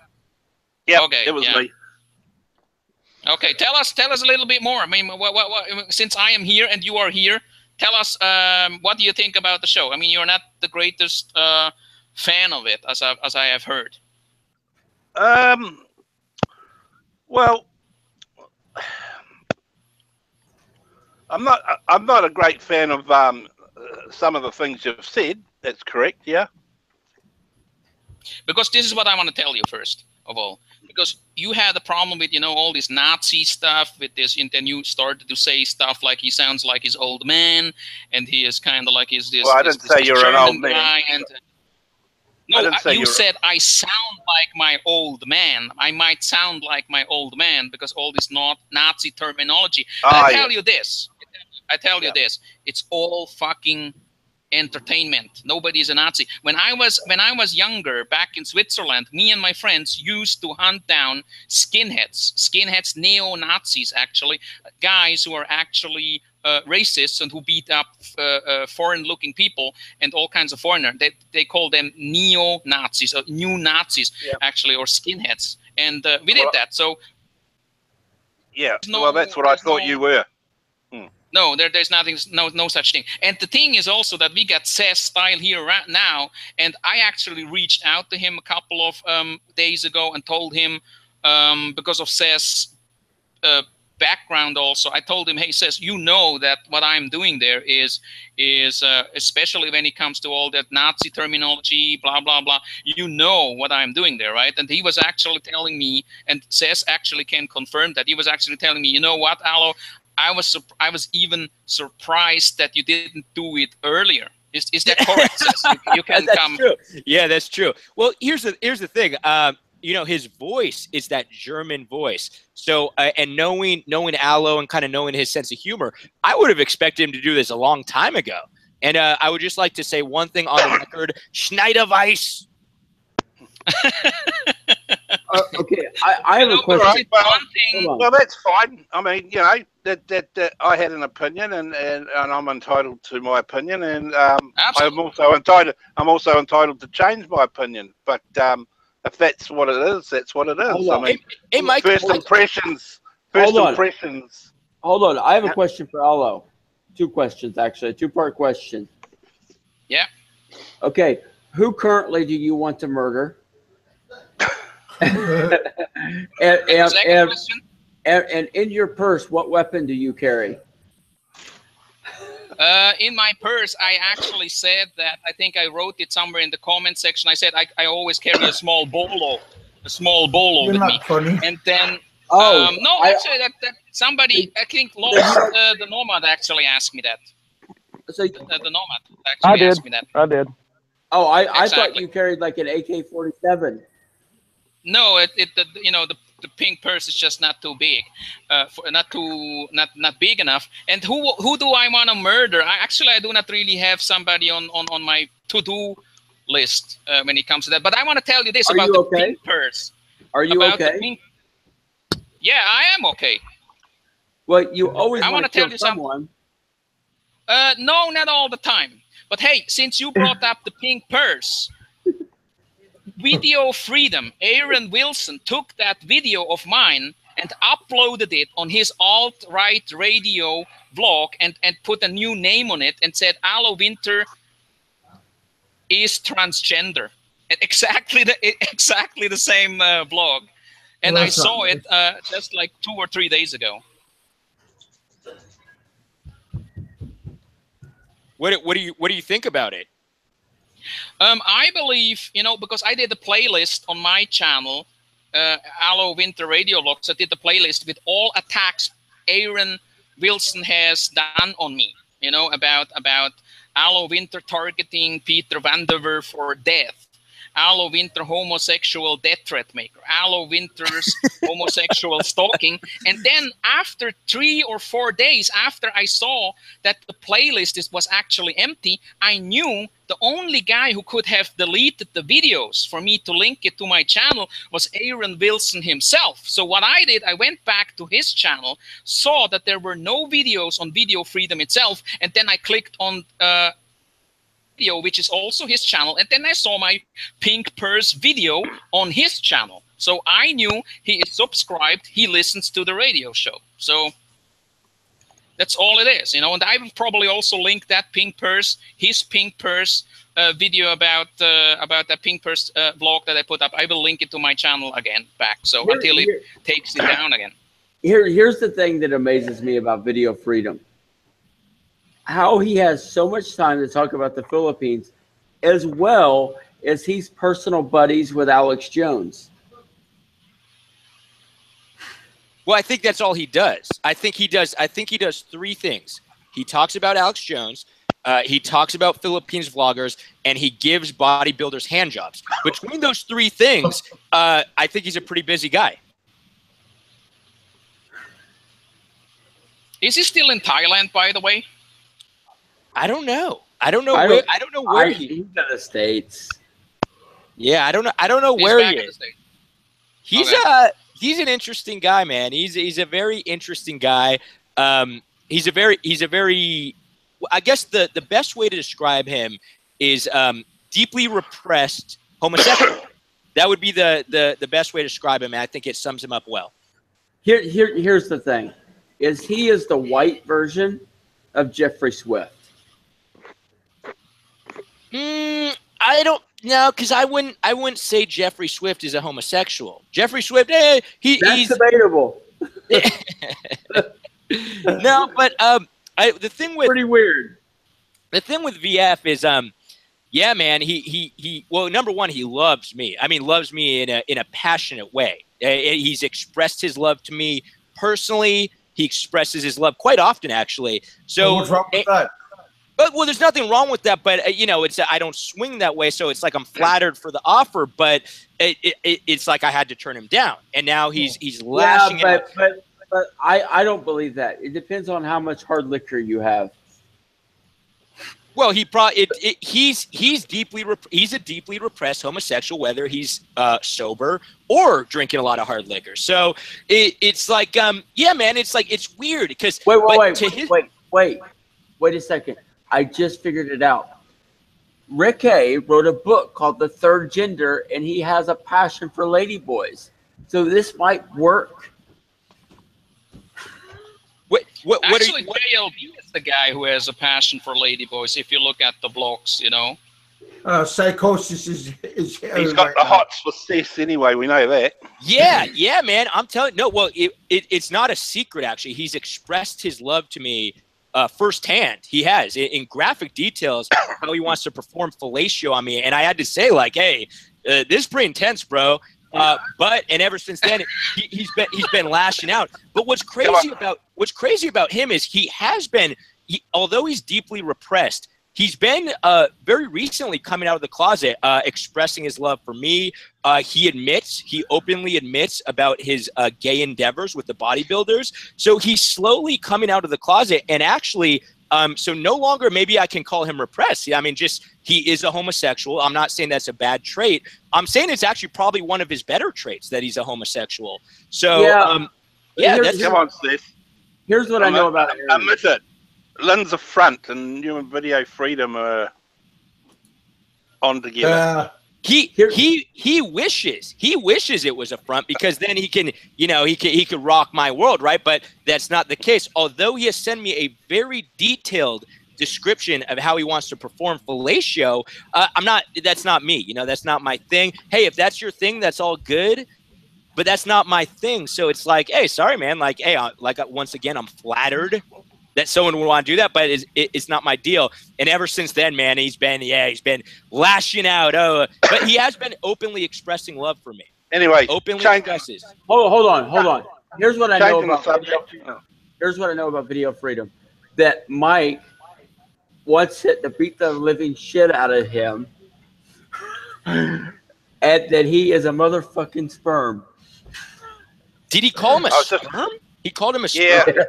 I was just going to bring that subject up. I know you guys probably already discussed it, but did you see the latest Mike Fazio video? Here, let me say this. I have never seen Mike so angry. Oh, yeah, he was pissed, wasn't he? And how many videos did you make today?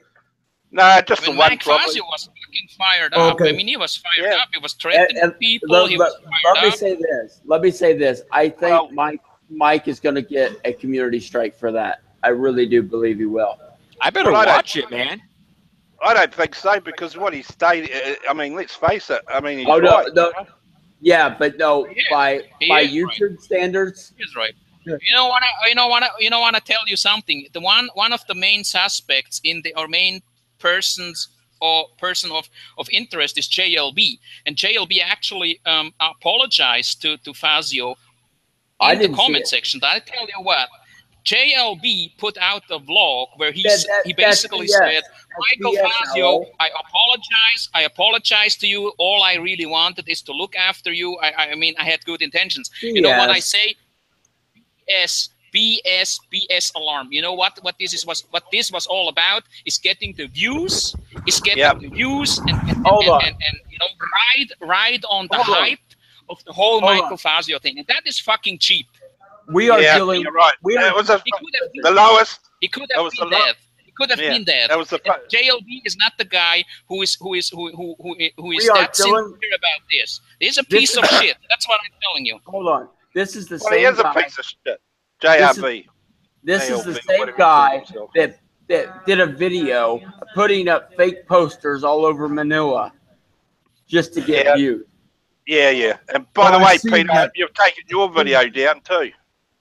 No. Here's the deal. But as soon as Mike posted a video, I sent him a direct message and said, because I didn't give any private.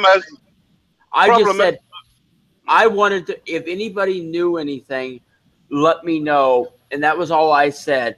And then as soon as he came out, I pulled him down. I sent him a message, and said, I'm glad you're alive, and if you have any hard feelings towards me, I'm sorry. This is the problem with all this drama, it's got to a limit now where it did affect some guy, that was bad. It was bad all round. We all fell into it. That JLB. I got a That's question. The point. JLB does not care he doesn't care. The thing is, if Michael Fazio indeed would have been dead, he doesn't care. And now it turns out he is not dead. And then who the fuck is JLB?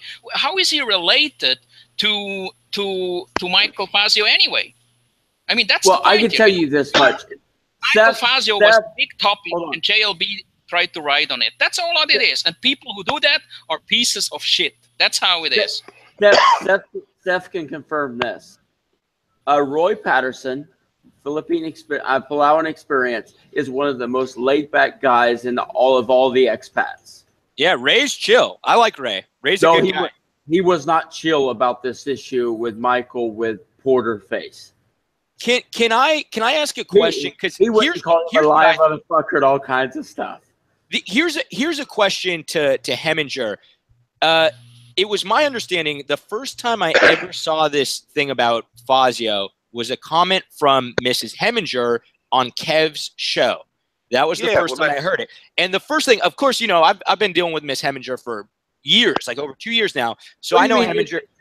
Heminger likes to stir the pot. I think even Hemi would agree on that. Hemi, are you the one who started the rumor? Can you confirm or deny that? I think he did.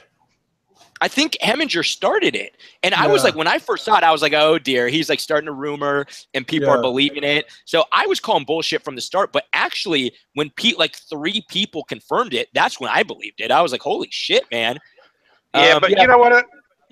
It's the rumor itself. I mean, when you say someone's died, it doesn't matter, even if it's Peter V, if he died, everyone would say, oh, fuck, It's like it's okay, maybe not. So, maybe that's the wrong example there, I know. But you know what I'm saying? it's like it's like Here's the thing. Hold on. Someone's died, everyone goes, oh fuck, It's like wow, Here's the thing. That's what started it.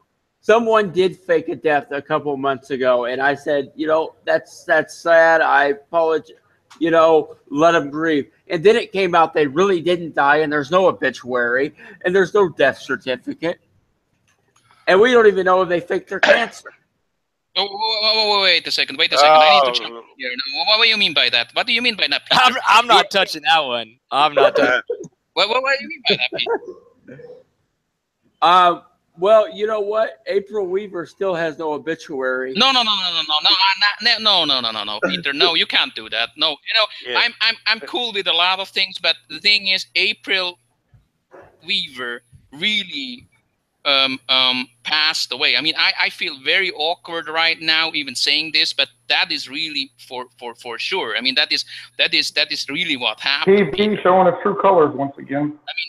I mean that it's just I have to jump in here because I knew April from the Kwentong Baliw shows and I have spoken with her also when we were not on the shows, and she really there is really no basis of what you just said, Peter. I just need to tell you that there's really, I don't know why you didn't find any documents online or any confirmations online, but saying that this was fake that's just absolutely wrong. Well, here's the other issue I have. Okay, and just hear me out. Okay. Is Phelps. He always talked about, you know, he just wants to go back and he doesn't care, blah, blah, blah, blah. He went to Canada, but he didn't go down to San Antonio to the funeral. And if he was that close to her and he's so loaded as he pretends to be, he would have went back for the funeral. How come you didn't make your father's funeral? There's several reasons I didn't go. One of the reasons, I don't do funerals. Well, don't say nothing about him if you can't make your own father. I'm just a friend. Don't be a dick.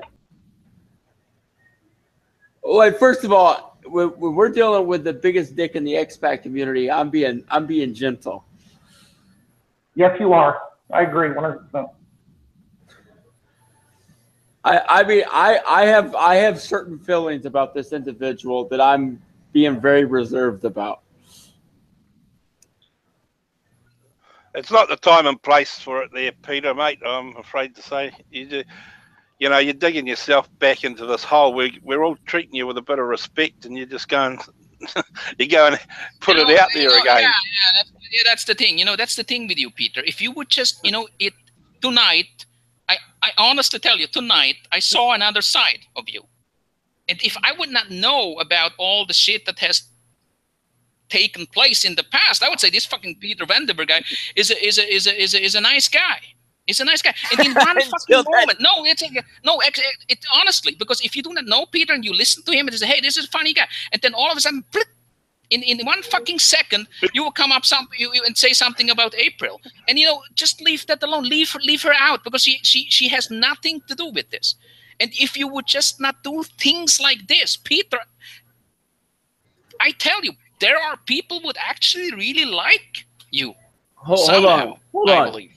We are talking about someone that wanted to mass steal all of my videos and post them on another website. You're talking about Dave now, or? No, it was April's idea to pull that crap. Oh, for fuck's sake. Peter, you put your videos out there that people can do what they like with them, whether you like it or not. No. I mean, if you download someone's YouTube video, you are committing a crime.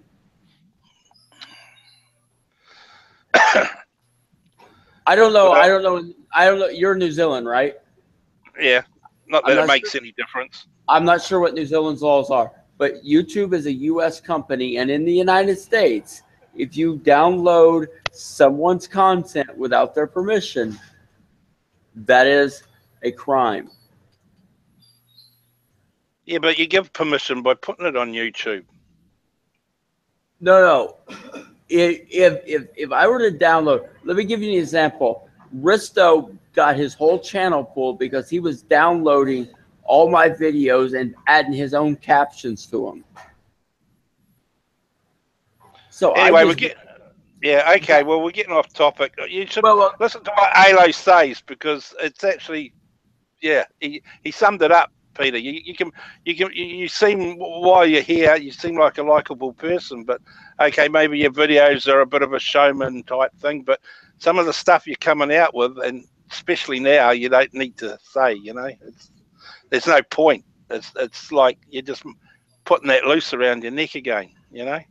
You know, just everybody play nice. Well, you know, I'm just saying. Yeah, no. Here's the thing. Obviously, we can move on, because I think we're beating. Yeah. Me personally, though, I agree with the general consensus when it comes to like people who passed away. Even the Fazio rumor, I was like it when people confirmed it. I was like, hey, my respects. You know, I'm always very respectful when it comes to that kind of shit. That's just me. I don't know why. I don't know if there's any reason to that. Usually I'm a fucking dick. You know what I mean? Usually but when it comes to like people passing, or like, you know, it's like a very traumatic story, which it seemed like it was. I mean, I'm not touching that. That's me. I know other people have different points of views. For example, Heminger said he would even go lower, and I believe it. He would. So there's certain kinds of people out there. Some are just bigger degenerates than others. Yeah, but I tried to help. I mean, yeah, but yeah, you did. But in saying that, Kev, you know, you got caught up with it too. He basically, the problem is, you got to edit your videos and get rid of the trolls' comments and stuff like that, and take down the thumbnails. You know. Oh, I did already. Hold on. You guys are still here? Hold on. Here's the thing about JLB. Okay, and SezStyle can confirm this. Seth will be able to confirm this. Seth, when he started his first channel, his big video was claiming that I worked for the CIA to keep Americans from coming to the Philippines because the U.S. economy would crumble if too many come. Who's this? JBL? Yes. JLB or whatever you call him. Okay. Yeah. He said that I was hired by the U.S. government to convince Americans to not leave the United States because the U.S. economy would crumble if too many come to the Philippines. Just the shit JLB puts out. He is a conspiracy nut. This is the type of guy who says in Davao last year when they had this bombing and Jay from Real Deal was there because he passed by that area, that JLB would come out with a video, and he is somewhere in Adelaide in his Papa's house, and would say something like it was all fake, the government faked this because there is a huge fucking conspiracy going on. How the fuck does he know that? Because everything he knows about this is everything we know about it. We see it through the same fucking channels on YouTube and on the news.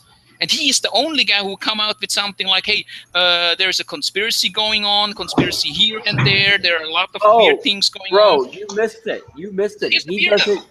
He doesn't believe in the Holocaust. Yeah, he doesn't believe in the Holocaust. Well, neither does Alo, so, you know. No, I mean, you know what I mean. When hold on, we're getting distracted away from Peter. We're getting distracted away from Peter. Well, that's okay. For the record, I guess. Hold on. For the record, I believe that the Holocaust really happened and Jews were really killed. Yeah. And JLB does not. And JLB does not. And that's a very weird thing to say. Well, you know who else doesn't believe it? Mel Gibson. Did you guys know that? Yeah. I mean, he said some very nasty things as well. Yeah, no, but just to even believe something like that. All I know is he makes great lamb. Who does? Mel Gibson. And he makes great movies. I like his movies. Actually, have you guys seen The Passion of Christ? Talk about a gnarly fucking movie, dude. Have I told you guys that? I got really stoned and seen that movie like as a kid in high school. I don't recommend anyone to do that. Yeah, that's a good idea, right? Here's the thing. Mel Gibson has an island in Fiji that he grows lamb, like top-notch lamb, and it's amazing. Cool. People are talking about Social Blade. John Kramer, I'm too lazy to look at my Social Blade. If you give me the number that's on my Social Blade, I could tell you if it's accurate or not, because it probably is. When I've looked at Social Blade before, it's usually pretty accurate.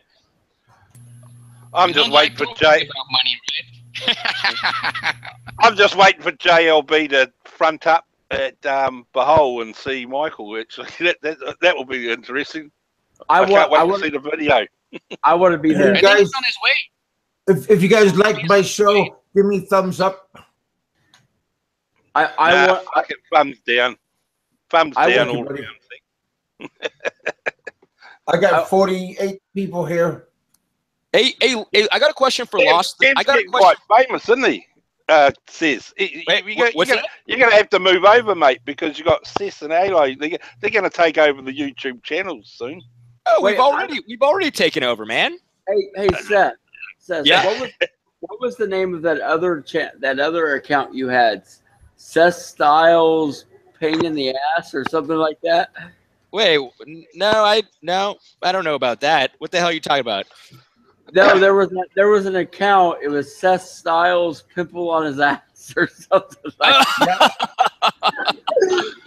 I know what you're talking about. It says his troll account. Yeah. No, there was a. I know who it is. There's a guy. He's been a long time viewer of mine. No, and the actual name of the account was SezStyle's tick on his dick, because I guess there was a show where I was talking about a tick. There was like a tick on the end of my cock. I don't know why I was talking about this, and this dude made an account that was his avatar name. That was pretty good, actually. Congrats on your 10,000 too, by the way.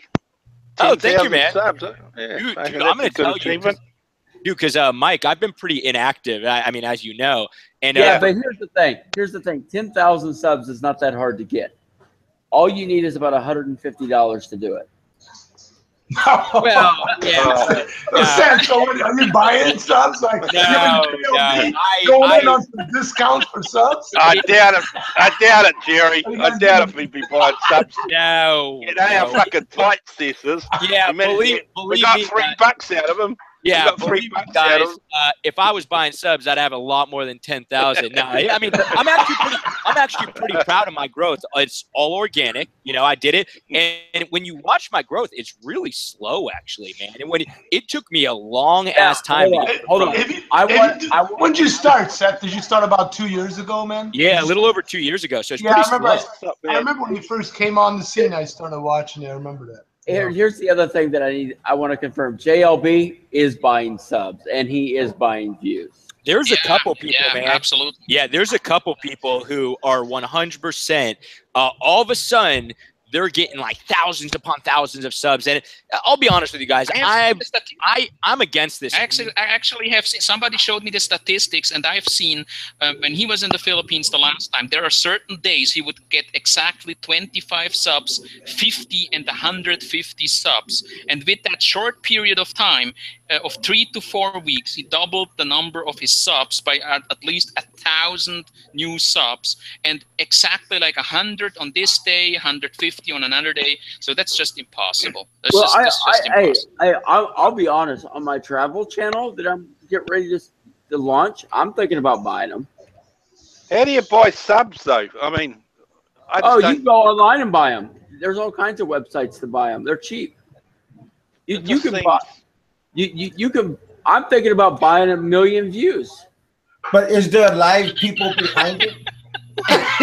I like how Peter's like, yeah, fuck it, I'm gonna buy it. Here's the thing, though. I disagree. With the buying. Right? Here's how it feels to me. It will make the algorithm think that the videos are popular. Then you start to get organic traffic instead of waiting 2 years to build it up. So I can start making good money on AdSense right away. So someone's making some money then. So it's the cost of doing business. Yeah, I heard that before. There must be some clever what are the people prices? What's the current market price? Yeah. What's the current market price for these? Yeah, what's the cost to buy views? You can get them pretty cheap. I've seen them for like 2,000 pesos 2,000 views for $1. Wow. And what does it cost to buy subs? Subs are like you can get them for like 2-3 cents a piece. It's so weird, man. That's a service. It's so strange. Yeah. To me, it feels like you're cheating. You're a cheater. You are cheating, dude. You are cheating, dude. You're cheating in the game of YouTube. You know, someone's making money. I can't do it. There is no rules to business, Seth. For one, I guess that is true. I guess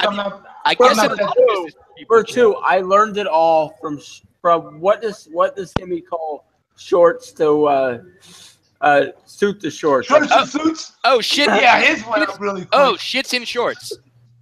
He's definitely buying them.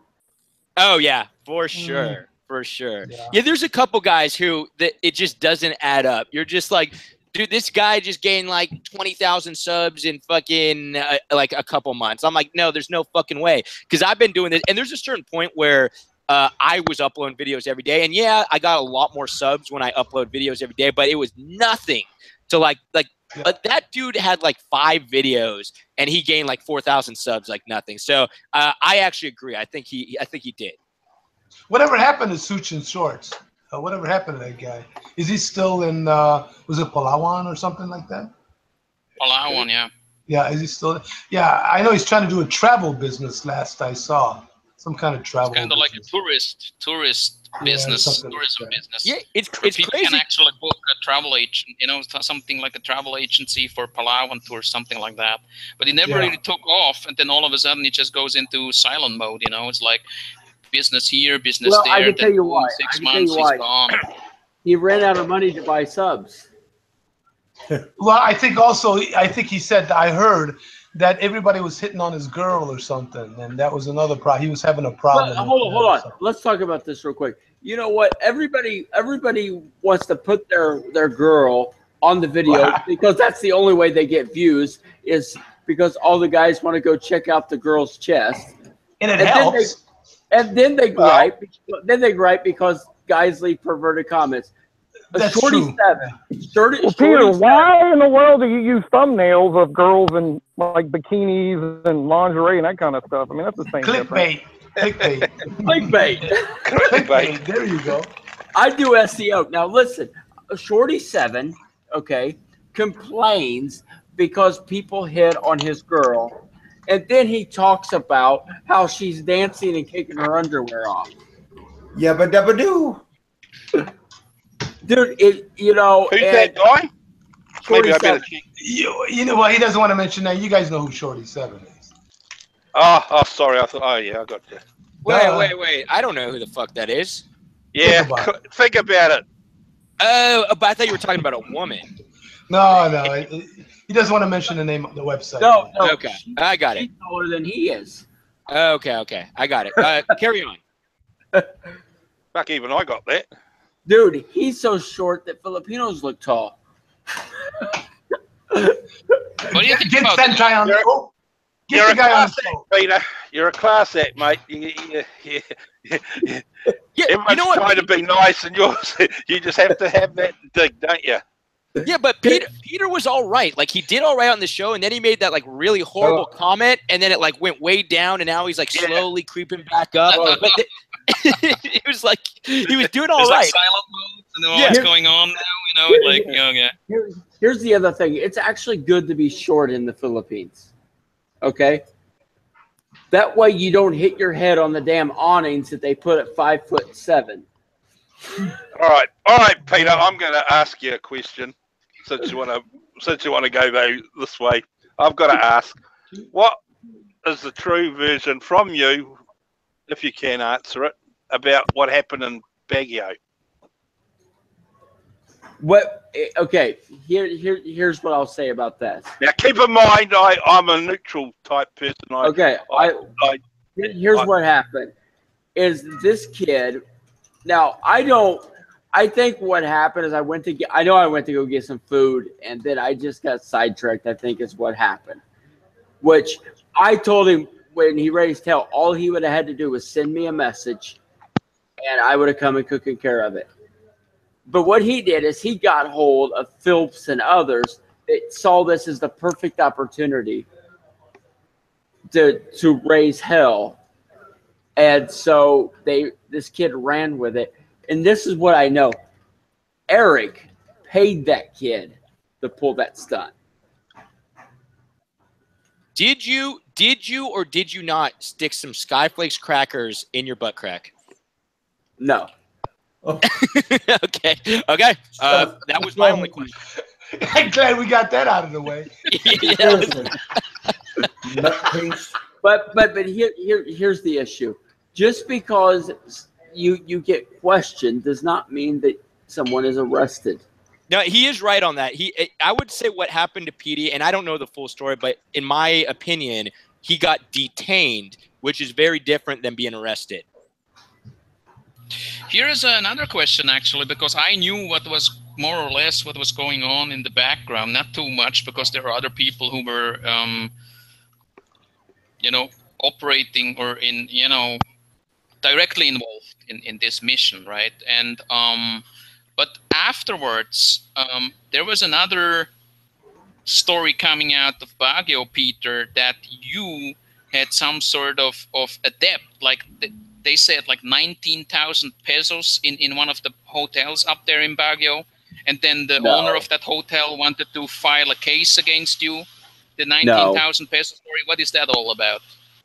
There's no 19,000 pesos at a hotel. Hold on. I will not tell you where I stayed when I was in Baguio, but I'll tell you how much I paid per night. I paid 400 pesos per night. Did you pay the bill though? That's the issue. Yes. So there's no outstanding. Hey guys, think about it. I mean, I go to hotels all the time, and when I'm in Manila or nowhere where I'm going, they're not going to give you a room unless you pay cash up front for a hotel room. Even but if you guys heard the story, right? Street. I mean, you guys heard the story. Yeah, I heard that. Right? I mean, it was 19,000, but that was the amount. I'm surprised that any Filipino hotel owner would front you $19,000 worth of hotel stay. I've never heard of that. Usually, you got to pay up front. Here's the other thing you have to consider. The people that are saying this have a motive. They have a goal. They are not just stating facts for the purpose of being factual. They have a reason that they're saying what they're saying. Hey Peter, hold on. I have a question. I saw the video of where you got detained that day. Why do you run around in the Philippines wearing black socks?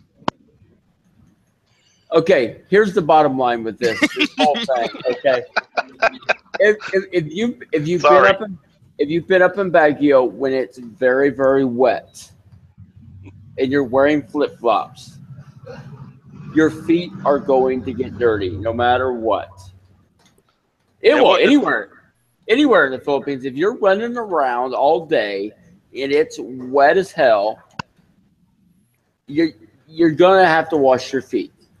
Are you denying the fact that you were wearing black socks? I wasn't wearing black socks. Oh, it looked like it was.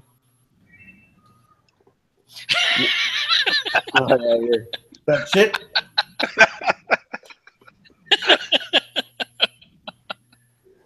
I knew someone had to bring it up. I knew. You know what, though? This is great. This is the other issue with that. That kid committed a crime by filming me illegally against my will, and then having it posted. You're in a public place. How in the world can he illegally do that? You cannot film someone against their will and publish it online. You can actually go to jail for that. It's interesting. Everybody says, they're going to sue this guy or sue that guy or sue this or sue that. Where the fuck are they going to sue? Are they going to sue in the States? Are they going to sue in the Philippines? Are they fucking morons or something? I mean, think about it. Where the fuck if somebody wants to sue me in the Philippines? The Philippine government's going to fucking laugh at you, man. It's going to take your fucking money. The lawyers are going to take your money. And they're gonna fucking laugh. So anybody that says they're gonna sue you or sue me, what the fuck? I mean, seriously. I like Jerry. Jerry's a good guy. I'm getting so tired of seeing all this nonsense on this Philippine thing. I just laugh at some of this shit. Well, and I am here for entertainment. That's what I'm fucking here. Hold on. You're getting your money's worth today. Here's what we found out in Baguio.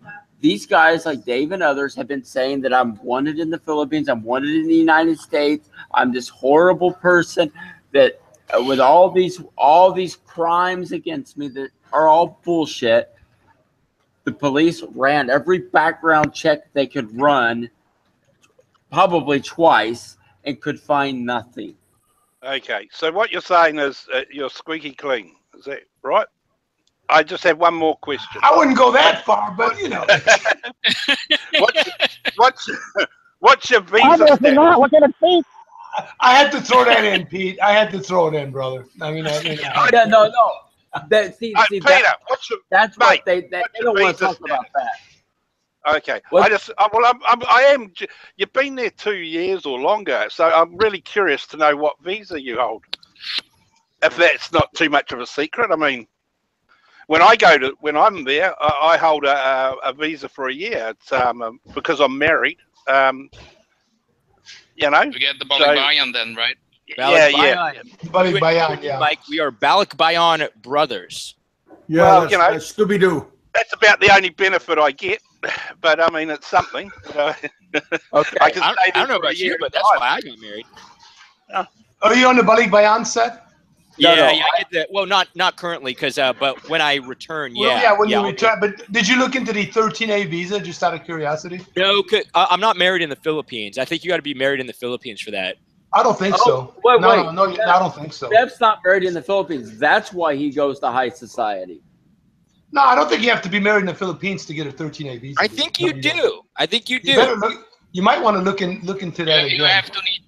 You need to register it. You got to register. You got to register. Yeah. I mean, you got to register. Yeah, you didn't register your wedding. You didn't register. What's the 13A? What's the 13A? We don't have that. It's basically says that you're through marriage, I think, or it could be through other ways. You are a resident. Permanent resident. Philippines. Permanent resident. Which what? I'm sorry. Which visa was that? Which visa was that? Which 13A? 13A. Oh, the 13A. You know, again, I'm just starting to look into that 13A. But I thought it was because if you're married to a Filipino, even though you may be in the States. I mean, we got married in the Philippines, but I don't think it would make a difference, would it? Whether you got married in the Philippines. You're allowed to be married in the States, but what I'm saying is you have to register your marriage in the Philippines. You didn't register yours? No. Ah, okay, yeah, that makes sense. So okay, because I got married in the Philippines years ago, and it was at. How old are you, by the way, Mike? I'm 56. 56. Okay. Yeah. And I've been married, nearly 10 years. Mike, are you trying to move to the Philippines? Me? Oh, we're part-time anyway, if you know what I mean. I spend 6 months of the year there, basically. We have a house there, you know, and we're sort of set up, but I mean, I'm still working. I'm not rich by any means, so but yeah, where are you? Sorry? Where are you? I'm in central Manila. No. I mean, when you're in New Zealand, where are you? Oh, I'm in. Give me your address. Oh.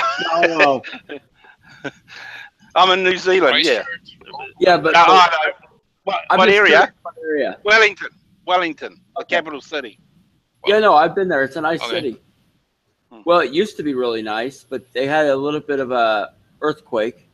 No, that's Christchurch, you're thinking of. Oh, is that Christchurch? Okay, never mind. Yeah. Wellington, we had an earthquake, but we get them from time to time, but nothing. It's not as bad as. I'll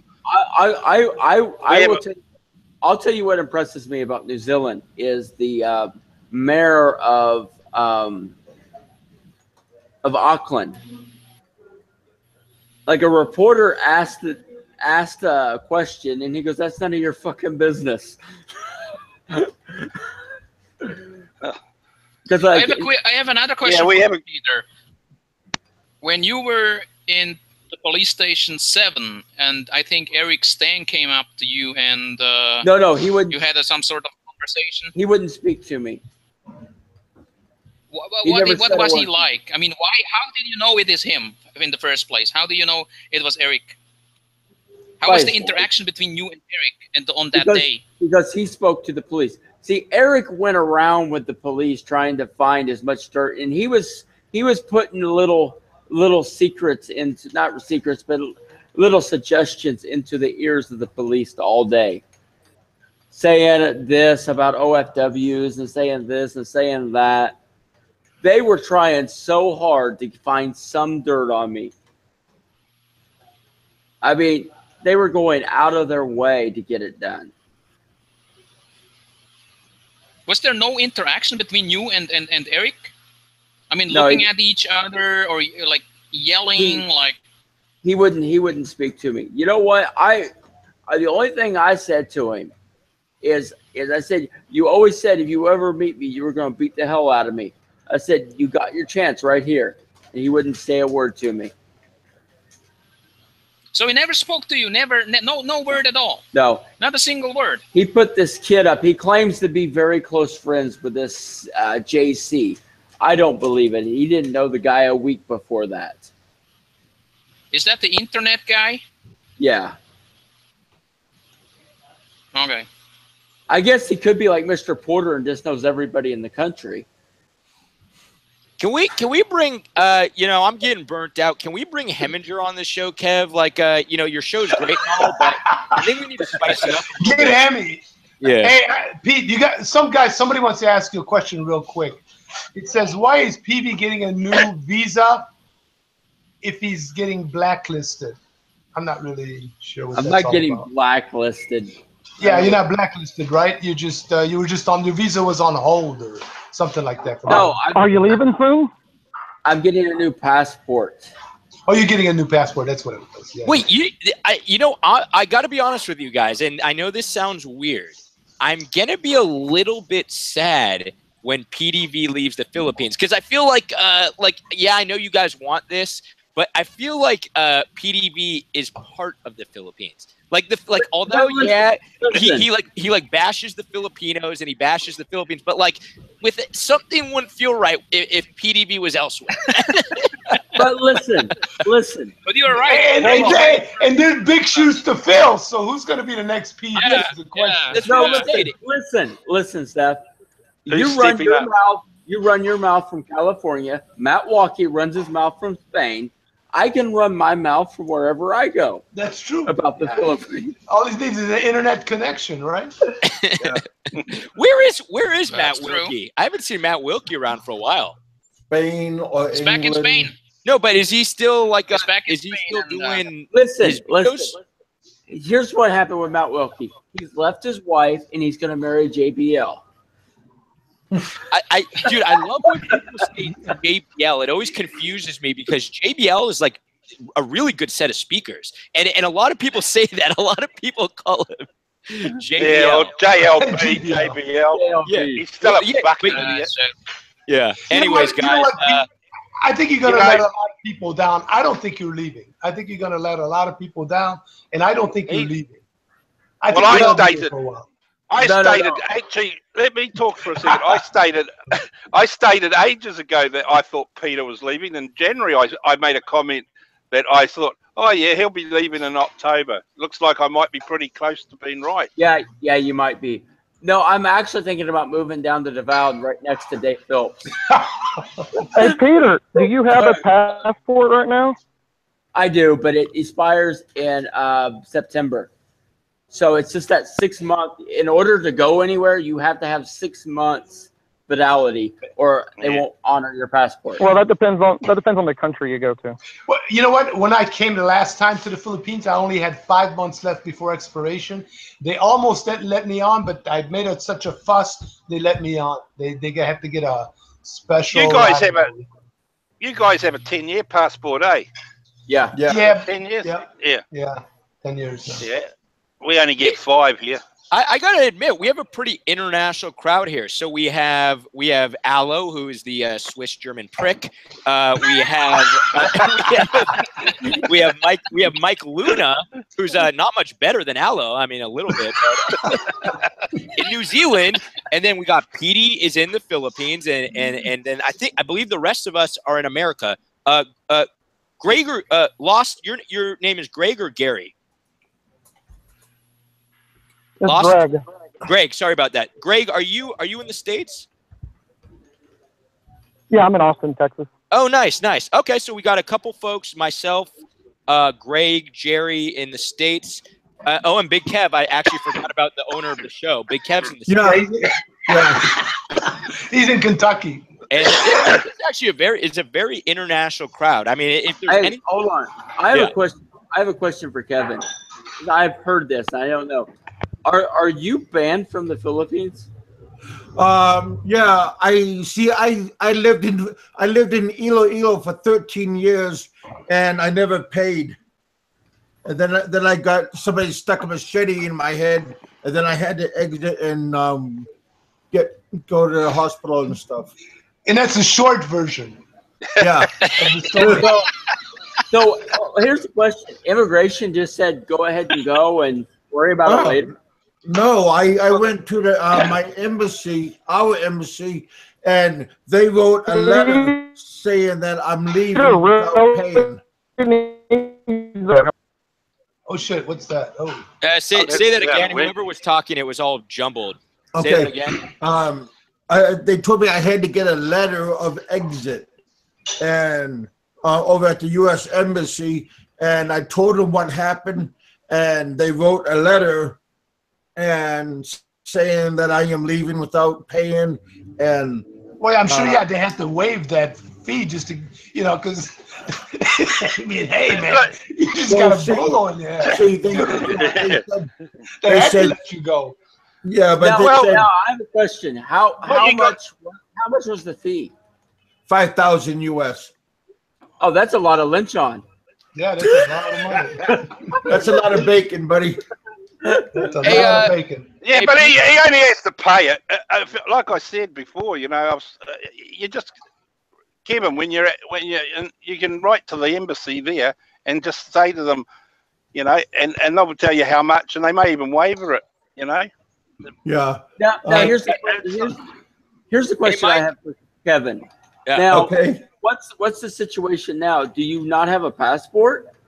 Oh no, I had to get my passport. My passport ran out when I was in Manila, and they told me I just go to the embassy, and they took my old passport, and then they copied it, and 2 weeks later I had a brand new one. So you have a passport, but you just can't come to the Philippines. Yeah, I just got blacklisted until I paid my $5,000, and then I can go in, no problem. Hey, and speaking of this is actually a perfect transition into what Mike Luna wanted to say. So, Mike, take it away on Kev's Patreon and tell Peter what we're all about. Do I have to? Oh God, no! I got 55 people. What do you mean? Do I have to? So Peter, I don't know if you know about Big Kev's Patreon. I think he's got about $7 in his account right now. But what we're doing is we're trying to pay for his blacklist fees for him fucking up. So okay. I got the perfect solution.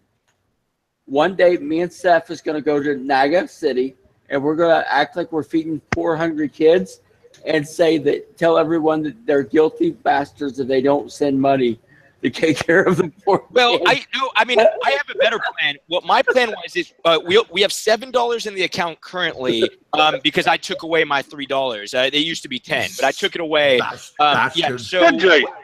So what I wanted to ask is, Peter, would you be willing to donate? Would you be willing to donate it's not a lot remaining. It's only $4,993. You're so mean to me.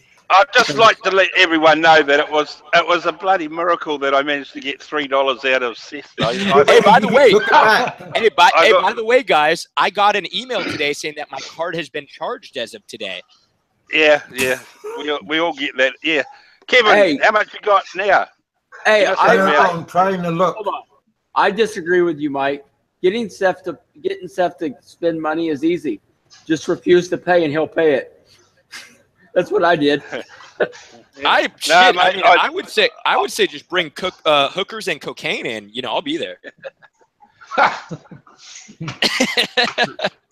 Alo's not quiet. Alo, you sleeping, Alo? Yeah, he might be sleeping. He probably rolled over and fell asleep. Was Peter asked earlier about? Oh, well, I'm here. I was just checking the inbox. Hold up. Go ahead, Greg. Go ahead, please. Greg had a question. Did anybody ask Peter earlier about his missionary work? Yeah, that was asked earlier. I mean, we asked him, and then he just started lying, so we stopped asking. No, I figured. Sounds about right. Listen, I have ongoing work that I do with my local church. That's all there is to it. Hey, Pete, did anybody ask you how much you owe to get out of the country? Did anybody ask that? How long you been in the country? Okay. No, I'm serious. Did anybody ask you a question of how much you owe? What is you? Why are you? Okay. What's your fee for being blacklisted? Anybody ask you that? Or for Who being said able to get out? who said I'm being blacklisted? I'm sorry. Let me reword that. Are you stuck in? Listen to Dave Wait. Are you stuck in the Philippines because you owe money and you can't get out? Is that part of it? No. It was the BIR case, and now it's just getting all the paperwork and. So it's not a visa thing. It's not a visa. Not a BS case. It's not a visa thing. It's not a visa. I still have 7 Patreon, and I got $40. Here's the whole thing with the quote unquote visa situation. I was at immigration the other day doing a bunch of paperwork. Okay. And I gave them it was like 3,000 pesos. It's good till late August. And then I gotta go if I'm still here in late August, I gotta go give them more money, so that the immigration officer can go have short time again. Okay. So you paid for another visa. So what is it, every 2 months for you guys, or every 6 months now for the visa thing to renew?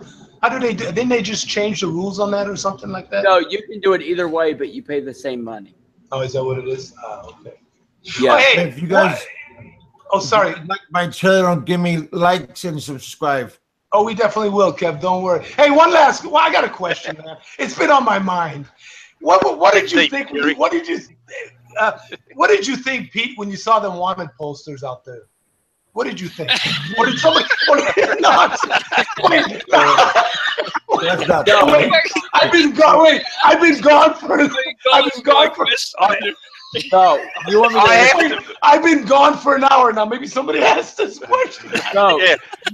I have to admit, that was funny. That was honestly, that made me out. That was about the only funniest thing he ever did.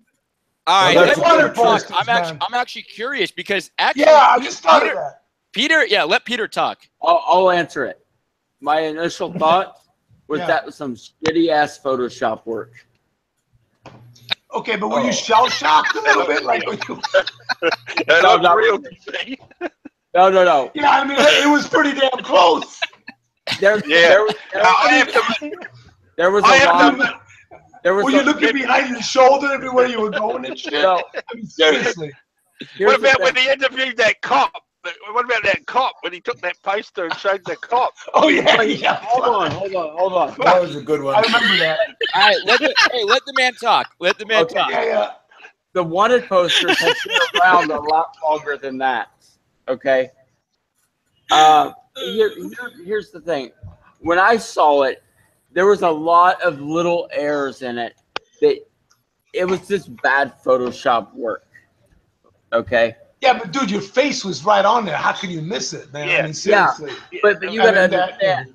If you look at a wanted poster, if you look at a real wanted poster and you look at that poster, even my picture, that's not the type of image that they use for the wanted. No, don't you think it was close enough? We understand that, Peter, but what it would be is if a tourist or someone, another expat was walking along the road and saw that, they would just assume, oh yeah, it looked real enough to be believable. Yeah, I mean, wait a minute. My question is, I just want to. So they try feedback.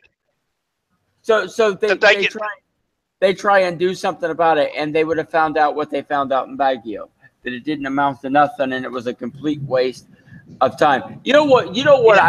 I'll tell you what I really think they should have done. The police should have sent an invoice to those stupid trolls that wasted all day of the entire police station's time calling everywhere, trying to run reports on me. I have an important question. Invoice to them. Peter, did you yourself, like, were you walking down the street in Manila and all you're like eating a sandwich? All of a sudden, someone else. And then all of a sudden you turn and you see yourself on the poster. Did that ever happen? No. Okay. But did you think maybe a Filipino was chase you down the street or something? I'll tell you what I wanted to do and I never did. I wanted to print out those posters and do a vlog of me putting them up myself. That would actually be very confusing. You didn't have any Filipinos chasing you down the street or anything like that, Pete? Listen. I'm surprised. I have had very little problems with Filipinos. Very few problems. And usually if I do, it's usually online. I've very rarely have had any physical aggression out of a Filipino. Well, all I can say is that was about the only time I enjoyed that JBL, you know, when he did those posters and that other thing he did with the interview with those two street girls or whatever they were. Remember that? The street girls? Fuck, that was funny. Did he pay them to slander me? I don't know. Maybe he did, but it was funny. That's all I'm saying. I don't whether it was true or not. It was the point of the joke itself. You know, he was interviewing two girls. You know what would be really funny? Like, I would love if I was walking down the street and I saw a wanted poster of Jerry Kadanian. Oh, yeah. We'll have to organize something. Hey, after the show, there might be. You never know. You know, so. We'll get Alo to print some up and we can distribute them around Manila there. Great, thanks a lot.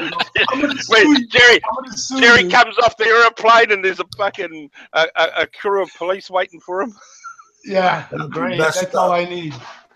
Or a picture of Alo, but we don't know who Alo is.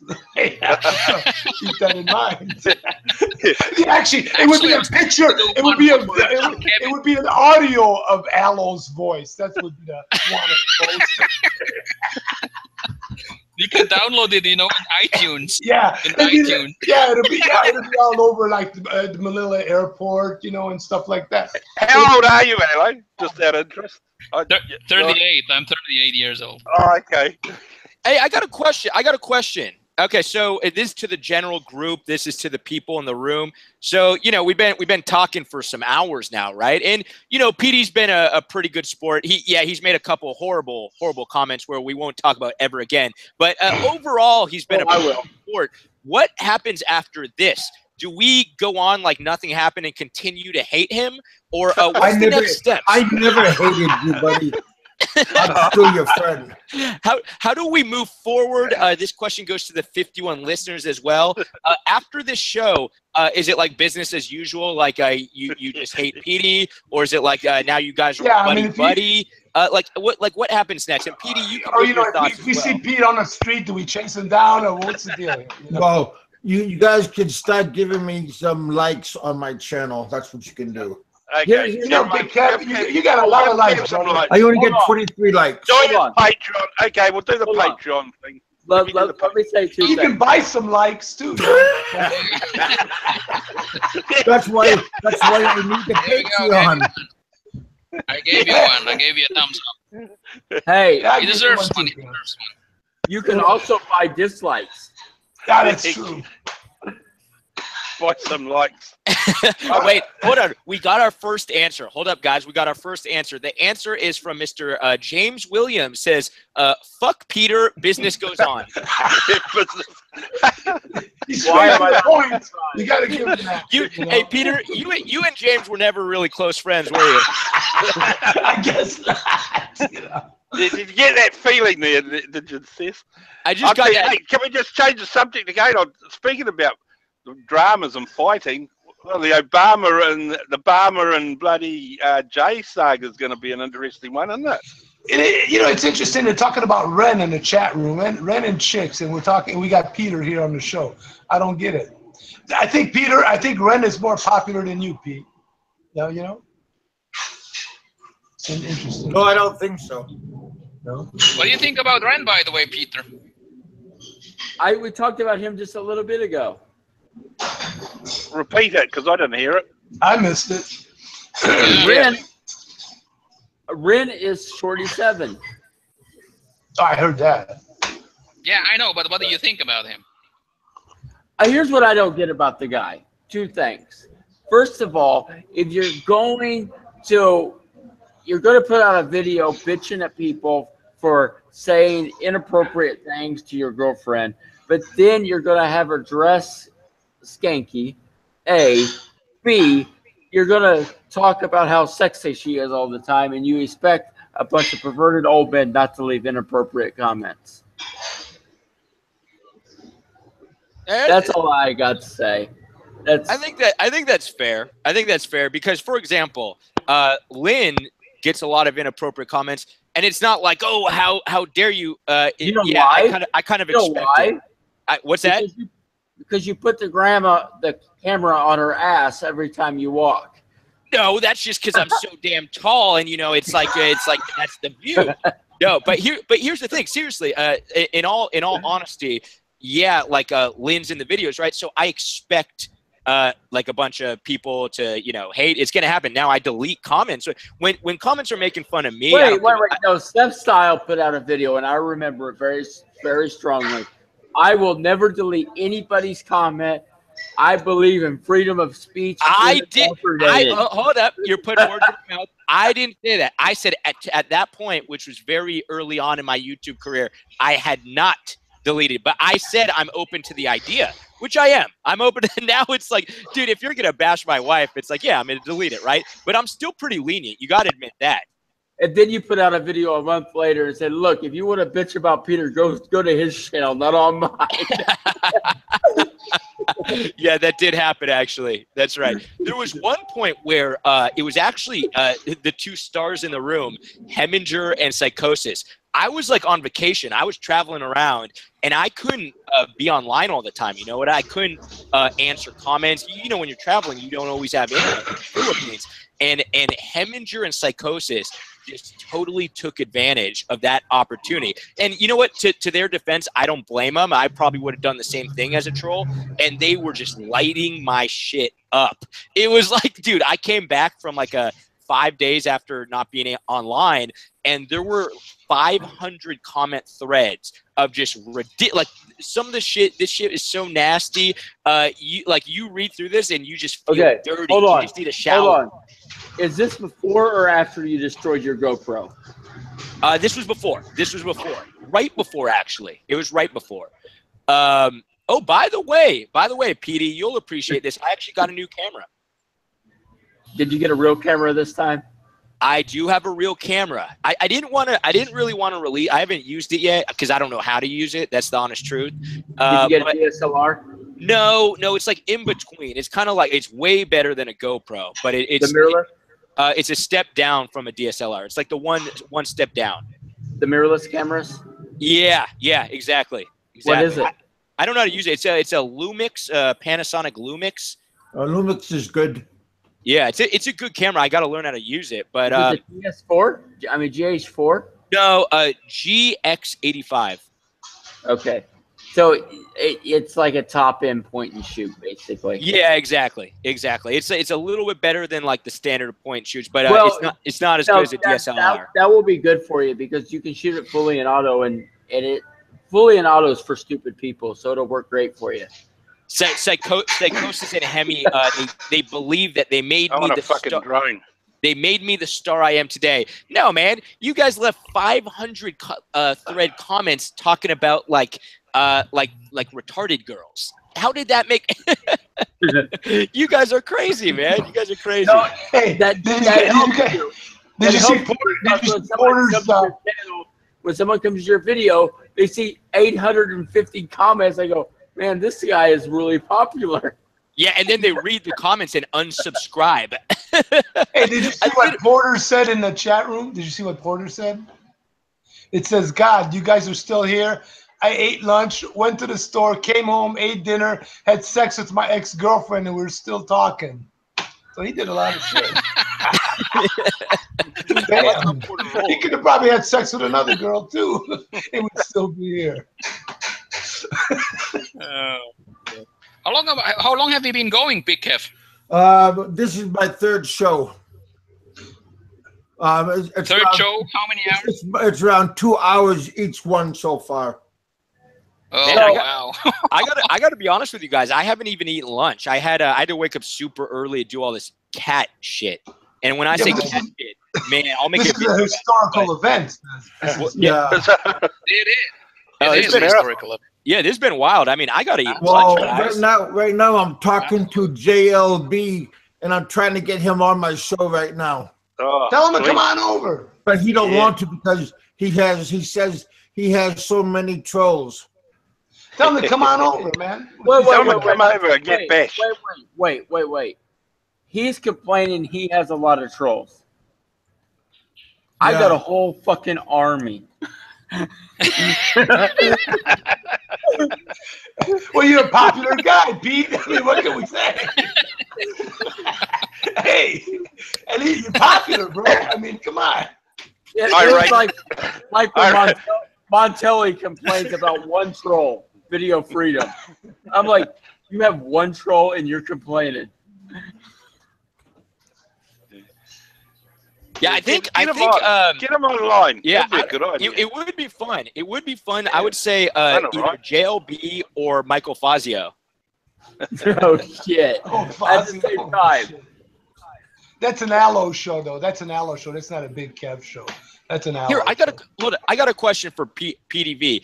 After having a chat with Barry J, is there anything you would like to say? Like, do you have a different view of Barry after talking with him? Well, here's the thing. I don't really give a damn. You know, at the end of the day, I could care less. I don't really have. It's like you said, Seth. You actually were right. I'm not mad. You said it when you were talking about it that Peter's not mad about the whole thing, and there's no aggression, and there's not. Yeah, I got that vibe. Like he's angrier at you than you are at him. I definitely got that vibe. But who asked him out? Have you ever really seen me do a video where I was angry? I'm trying to. I would say your older videos, your very early on videos. Yes. No, I'm talking about angry where I'm ready to fight somebody. Yeah, the older. I saw it. Hang on. I thought Pete, you stepped out, Mr. Jordan, Barry Jordan. Is that not right? No. I just said, I yelling at that little kid too. What about that one? Oh, there was that little moment, I guess, but I wasn't super angry with the kid. I just told him to leave me the fuck alone. I also saw that time the bus rant, I guess is what it was called, the bus rant. Yeah, that was never published by me. That was put on another website, and I wasn't going to publish it. So you never stepped out Barry Jordan then? Is that what I'm hearing? Listen, here's what I said about the whole Barry thing. I said, if he wants to box, we can do it. I don't care either way. It's good exercise, and it's just simply competition. No. I don't mean that. I mean, the story I get is you and Barry were going to have this fight. Forget about what we were saying about it. No.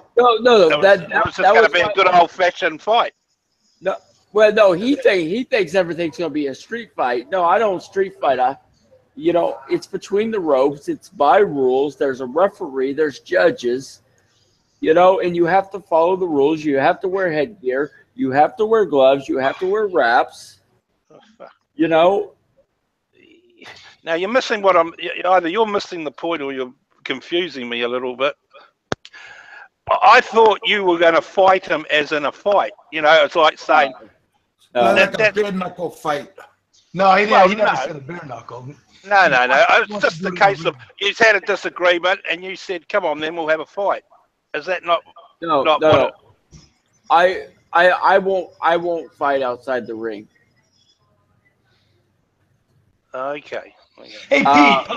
Hey, man. Unless I have to. I mean, if I have to defend myself, like there was a situation in Mindaro where a Filipino got really, really aggressive with me, and I had to throw him on the ground. But it's just enough to get him away from me. But other than that, I'm not a fighter, like street fighter. I mean, that's just not the. Okay, it's so you didn't. To me.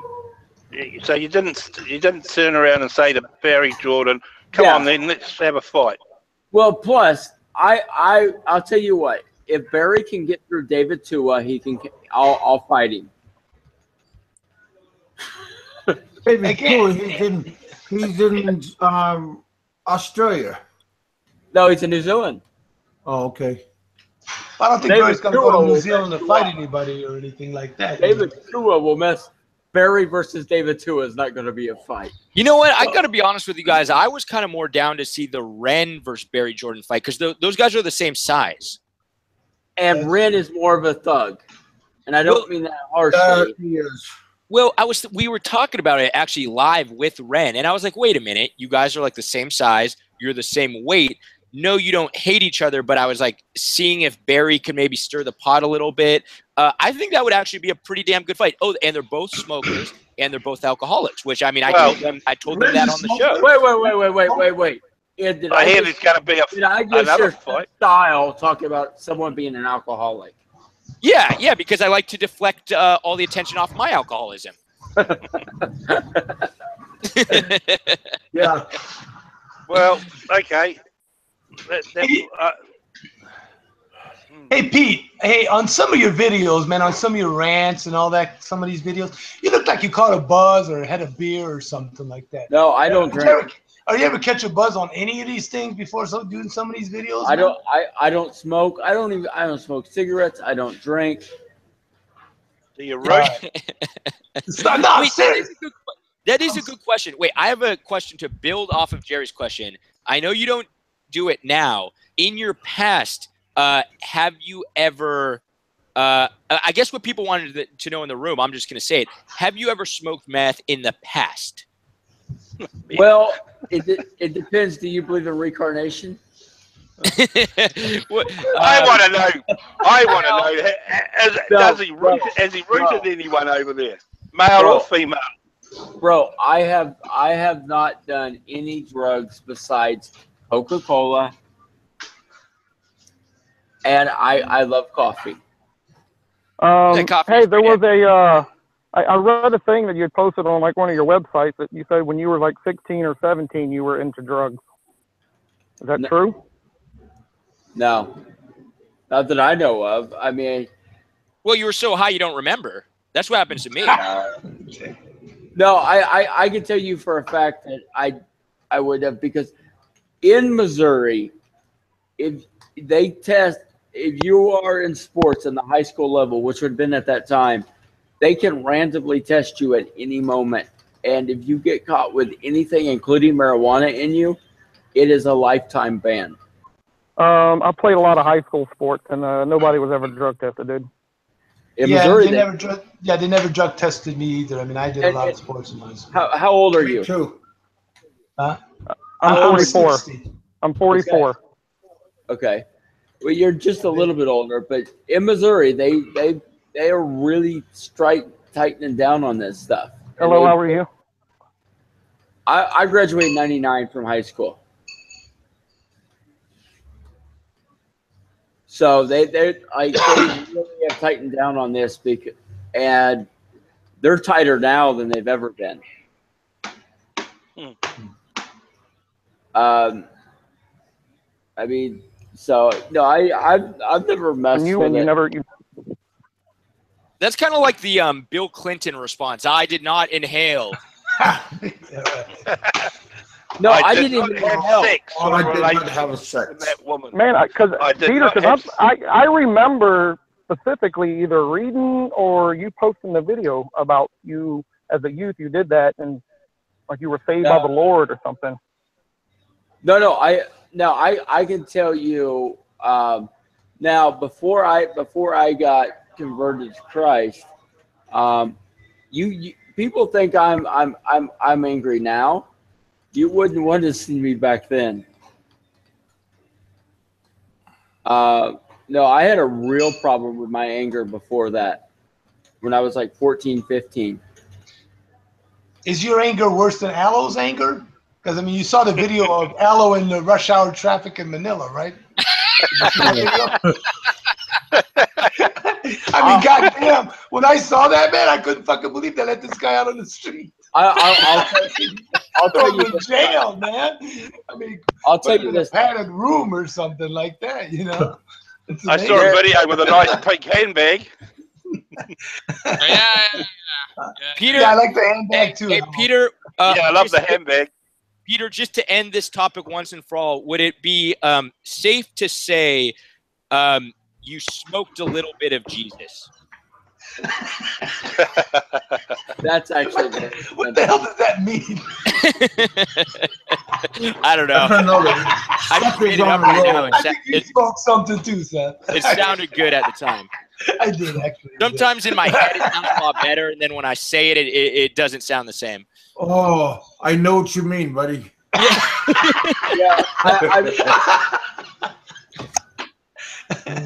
You got a headache there, Kev? You got a We headache? got a coming on? great show today. I got All no right. medicine. I haven't took no medicine since this morning. See, we're therapeutic for you, man. You should Hold have on. people like So- this on all the time. We're helping Kevin- Kevin here. So Kevin, why are you in the States? Why don't you just come over to Thailand or Cambodia or Vietnam or wherever? Oh, because We got knives over there too, bro. I had to have some stuff done when I went back to the U.S. and now I'm pretty much ready to go back to the Philippines, but I got to pay off my immigration fee and then I'm allowed back in. Yeah, but if that's an issue, why don't you just head over to Thailand or Vietnam or wherever? Oh well, I got no dineros no more. I spent a large amount of my money when I was in the Philippines. So do you have business ties to here? Oh, I did. I opened up a internet cafe, a billiard house, and upstairs I had a boarding house. Careful, Kev. You don't want to tell Peter that you got an internet cafe. He might end up he might end up visiting it. Hey, no, but seriously, hey, if you guys want to hear a story of a guy who he's like had great times in the Philippines, horrible times. I mean, Kev, out of anyone I've ever talked to, has the most outrageous stories, good and bad. Yeah. Yeah, that's for sure. And you can learn about his stories, man. If you want to hear about like business doing well and then just completely crashing, he's the perfect example of someone who will tell you. Now, Kev, I got a question for you. After all your trials and tribulations with business in the Philippines, would you recommend anyone to do business in the Philippines? Only if you got a good plan. Okay, so like if you do the proper research and you know what you're getting yourself into, and then you got to have your partnerships. You know, they got to be stable. You know, they can't marry. Hold on. Don't marry a farmer's daughter who Hold has on. a son with a bolo knife. Hold on. Let me tell you the most successful business in the Philippines. For an expat, if you can do this, you can be very successful. Just run a prostitution ring. Well, yeah, well, isn't that what the bars are? Yes. Surprisingly, I have a couple buddies who own bars, and they say it's not a good business. They say, yeah, they're making a little bit of profit, but really, like, they don't recommend anyone to do it. They're like, nah, if you want to make money, the bars is not a good business. That's what I've been told. No, I'm not talking about the bars. I'm talking about the freelancers. Freelance network. You're like, let me clarify. So, Pete, getting back, since we're on the subject of woman. No, hold on. What's the story? What's the story with you? Do you have a woman? I'll answer that here in a minute. Let me finish off that statement I just said. I will tell you what I think is the best business in the Philippines, and I'm serious. The roasted chicken business. That is really good business here. Say that again. All right. The Andok question. Okay, and to answer your question, I personally do not believe in dating unless I'm looking to get married, and I don't plan to get married anytime soon. So you've never had a girlfriend or boyfriend in Philippines? I know I've never had a boyfriend. Well, I'm saying that with an open mind because you know, Listen, open mind. Listen, You're doing an Alo, dude. Don't go for the knockout. Listen, go for a few rounds, my friend. Alo rejected. Well, I kind of appreciate his humor, Alo's humor. Alo rejected me. I mean, we all know Alo's gay, but that's besides the point. We're all open-minded. No, wait, I missed all this stuff. I got a phone call. Can we summarize everything that was just said? No, I'm serious. We're talking about that you're gay, Seth, and Alo's gay too, but we're open-minded, and that's besides the point. You know what's funny, guys? You know what's really funny? Like, okay, so obviously you all hear about this. Oh, Says loves ladyboys, all this stuff, right? Who started that rumor? Dude, what was wait? What was that one video you did, Seth? What was that one video you did? Wait. Yeah. What was the video you did, Seth? Wait. Hear me out. Before anyone says anything. It's not SezStyle. It's Sissy Style. Yeah. You know who started this rumor? Guess who? Well, it's got to be Hemi. Me. No. Nope. I did. What was the one video? What was the one video? It was a really strange video coming from you, dude. And I mean that seriously. You were out at night. I don't know. You went for a burger or some shit. Oh, that was a great video. Yeah. Like you snuck back home or something like that. But what was that all about? Hemi's trying to take the credit for something that I started. I am the original person who has always talked about ladyboys. And Heminger, you know this is true. I've been talking about ladyboys because I used to talk about ladyboys even before I started a YouTube channel because I just thought it was a funny topic, ladyboys. I don't know why. It's a funny topic. I always talked about it. So I am the creator of that. And so the trolls come and they're like, Says with ladyboys. Dude, I'm the creator of that fucking rumor. The jokes, like, they don't faze me because I started it. You can go back to my videos. I even interviewed a ladyboy because I thought I think you did way way back. I am the creator. Well, all I know is nobody's gonna beat my show today. Let's get something straight here. Let's get something straight. Better to give than receive, eh, Kev? So Pattaya would be like a candy store to you, wouldn't it? Ladyboys love me. Let's get something straight. They love me. Okay, that is all. Dude, you should go to Pattaya when Video Freakdom's out there, man. Oh, that dude doesn't even go to the ladyboys. But he's there. You can interview ladyboys and go kick his ass after that. No, that dude, he's not into ladyboys. He's into like gay guys, little gay boys, little gay type. Is that what he admits it? Yeah, he admits it openly. He goes with the little gay type boys. He doesn't do ladyboys. He goes a step further. Wow. Yeah, he admits it. I mean, like I said, I know there's recently something between you two now. No, recently, 99% sure.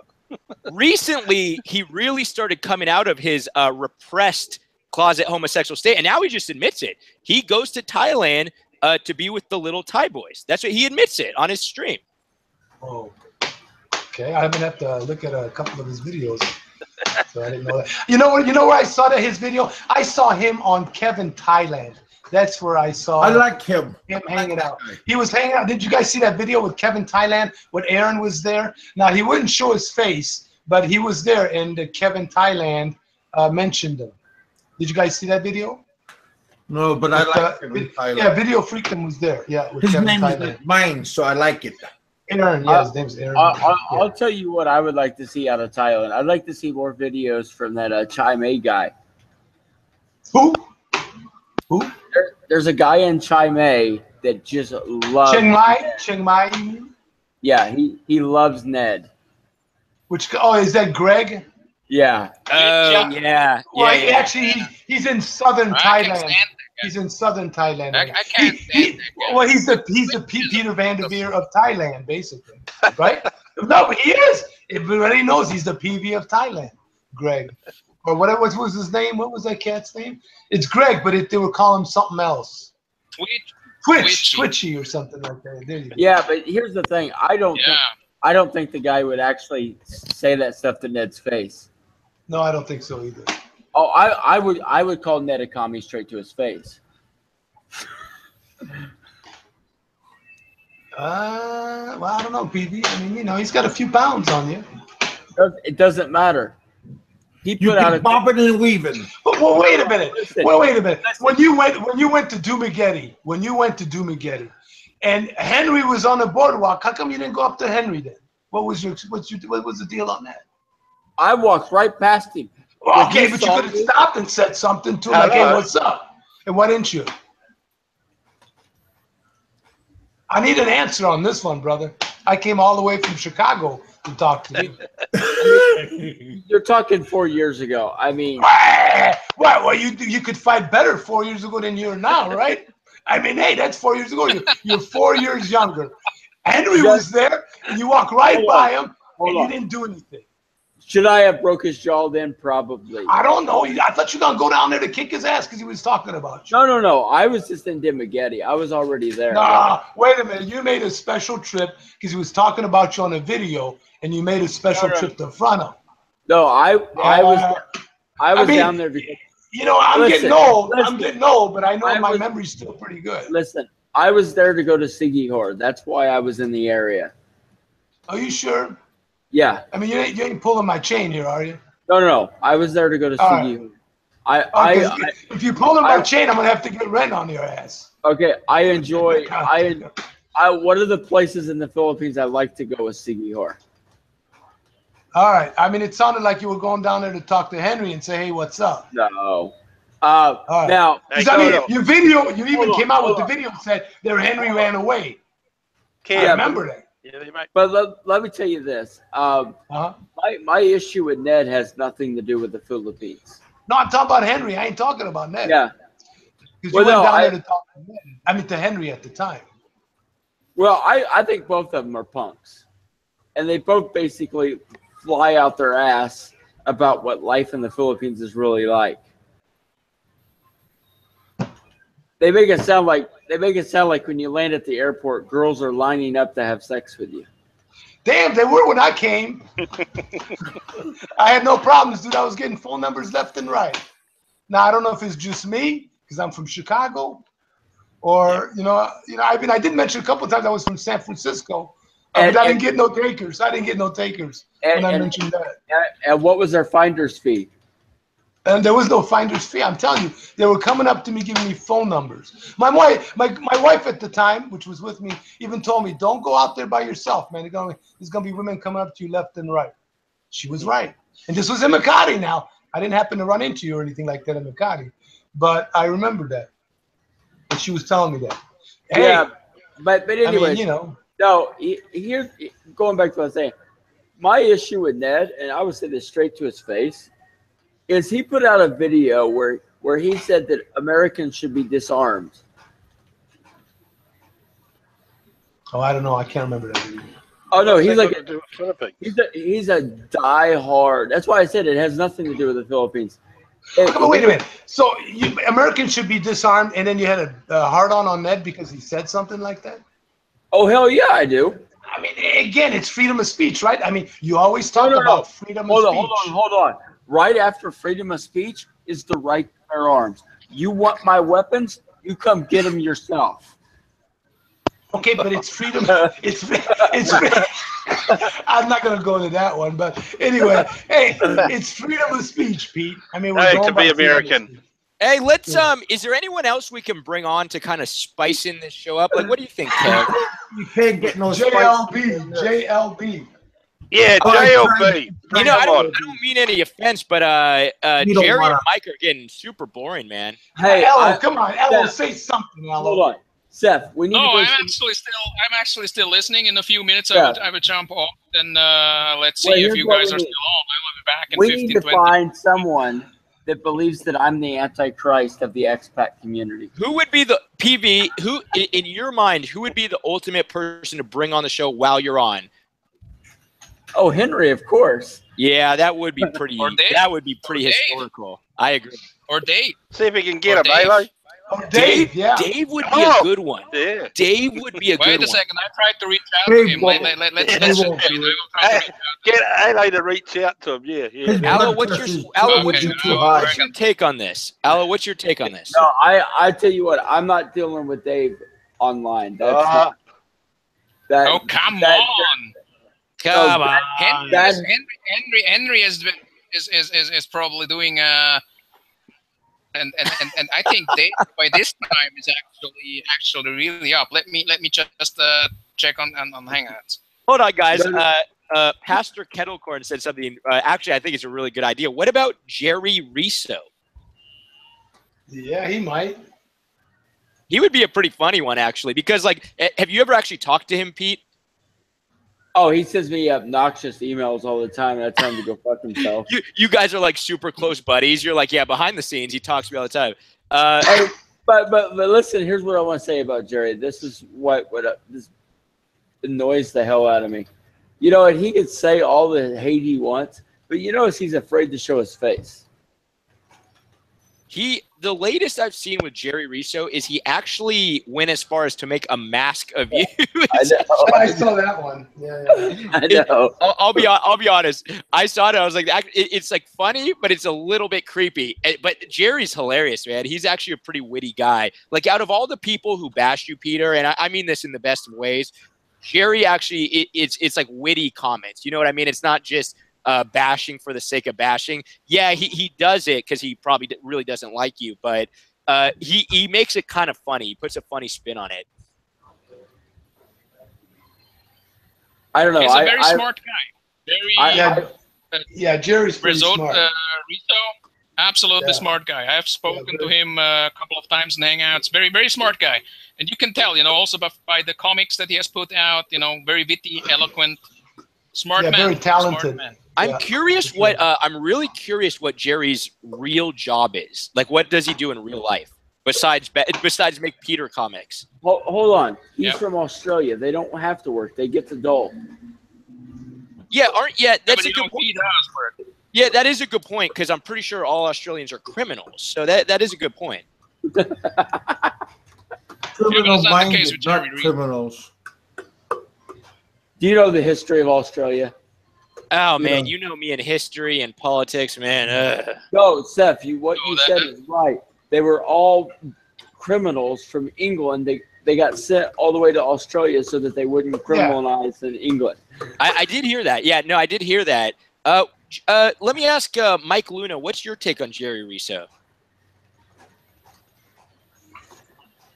Mike, you still there? Mike? Yeah, I'm here. Sorry, I was just wake up, buddy, wake up. Mike, I'm multitasking.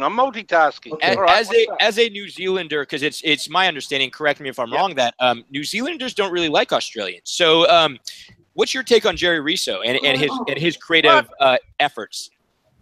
We don't hate each other. We share the same common grounds. Well, they call you gay, you call them criminals. That sounds like hate to me. Okay, hold on. I don't know who you've been talking to, but no, it's not quite right. But okay, we have a rivalry. But like probably American and Canadians, I suppose it's the same sort of. Yeah, it is. Yeah. I agree. I don't know him. I know he's a bit of a cartoonist, and he loves Peter. I don't really have a comment about him. He was all right. I mean, why? I'm just curious because I didn't know if you follow his work. I'm actually a Jerry Rizzo fan, not because they're Peter videos, just because he's made videos or comics about me too, and they're pretty funny, man. Yeah, it's clever. Hold on. Yeah, I want to share with you a comment that I just got. Okay. One of hundreds, Peter. No, this is from Dave Phillips himself. Oh, the cigarette breaks, plus the beer breaks. Also, he has no insurance, so how's he going to get in and out of the hospital? Plus, he has to pay for his own ambulance. Barry's a scumbag moron. And I'm quite serious when I say that. Hey, man, I would love to run into him in a bar. Forget the rules. I want to literally beat the shit out of him. Oh, this is from the fake. We're still going. This is my third show of this is the real Dave Phillips. The one down at the bow is the fake one. I don't know which one's real, which one's not. You know, So who we get? As Alo, did you reach out to anyone? Did you get hold of? I actually Dave left or- him a message right now on Hangouts, and I saw that the last time he was active like 6 hours ago. So I'm trying now. If any one of you guys have him on your FB account, because I will try to see if you want if you're interested.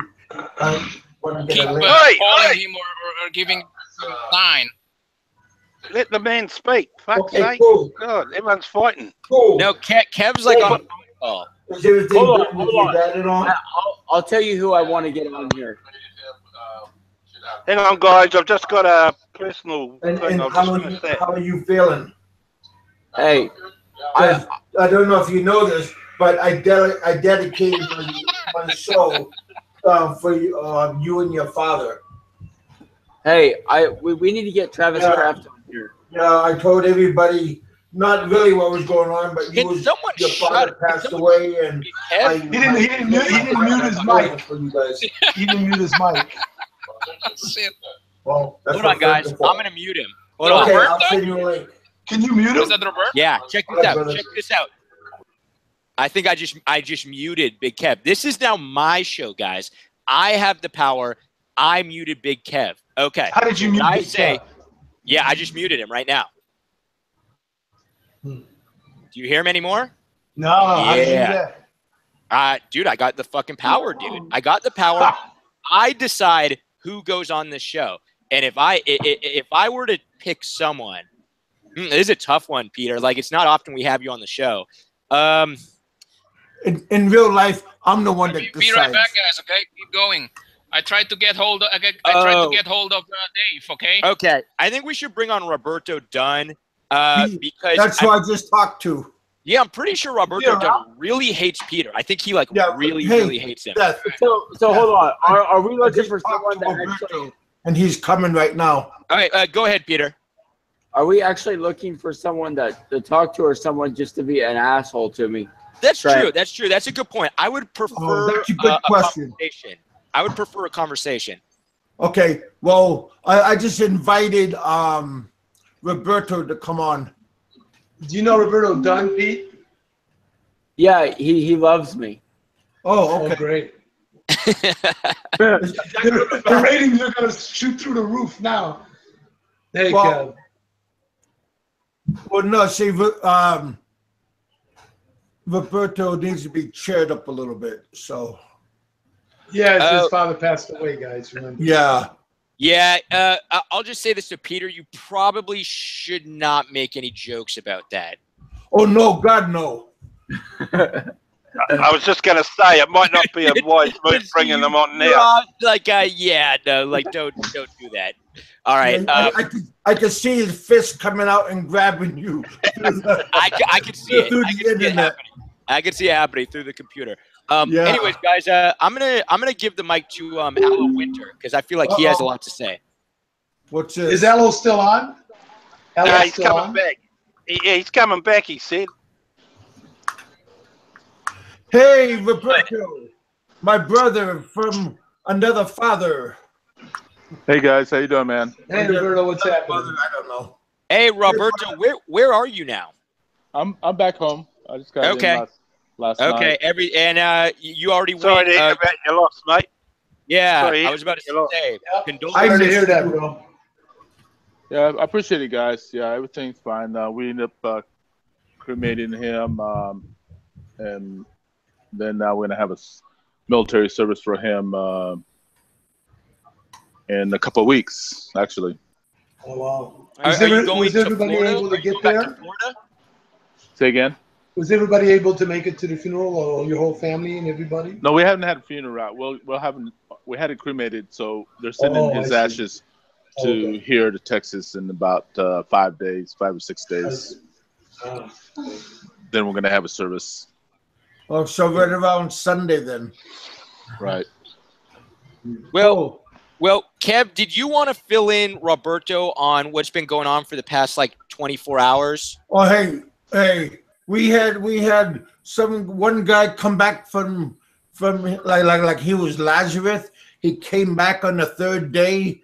That's Fazio, Mr. Fazio, and he's angry at just about everybody that tried to help him, and he was mad at me. Wait, hold on. To Fazio's defense, you guys did say he was dead. Yeah, I heard about that too, Kevin. Yeah, so I'd be pissed too. People telling me I was dead. Yeah, but yeah. So he could. I asked him if he wanted to come on my show and stay talk to anybody.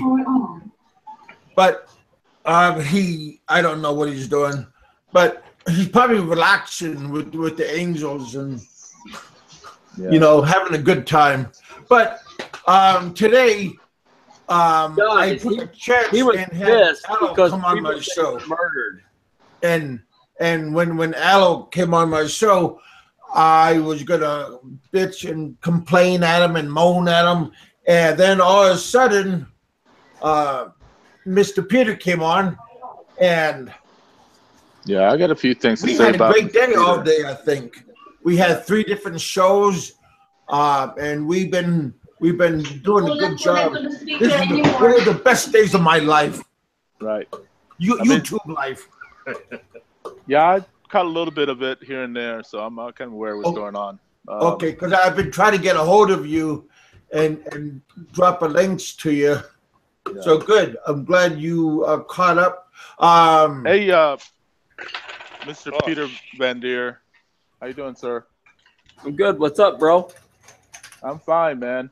In your earlier videos, you put down the Philippine women and Philippine in general, and that's a lot of it because that's when I attacked you a lot because of those earlier videos. You calm down a little bit. I mean, you still make I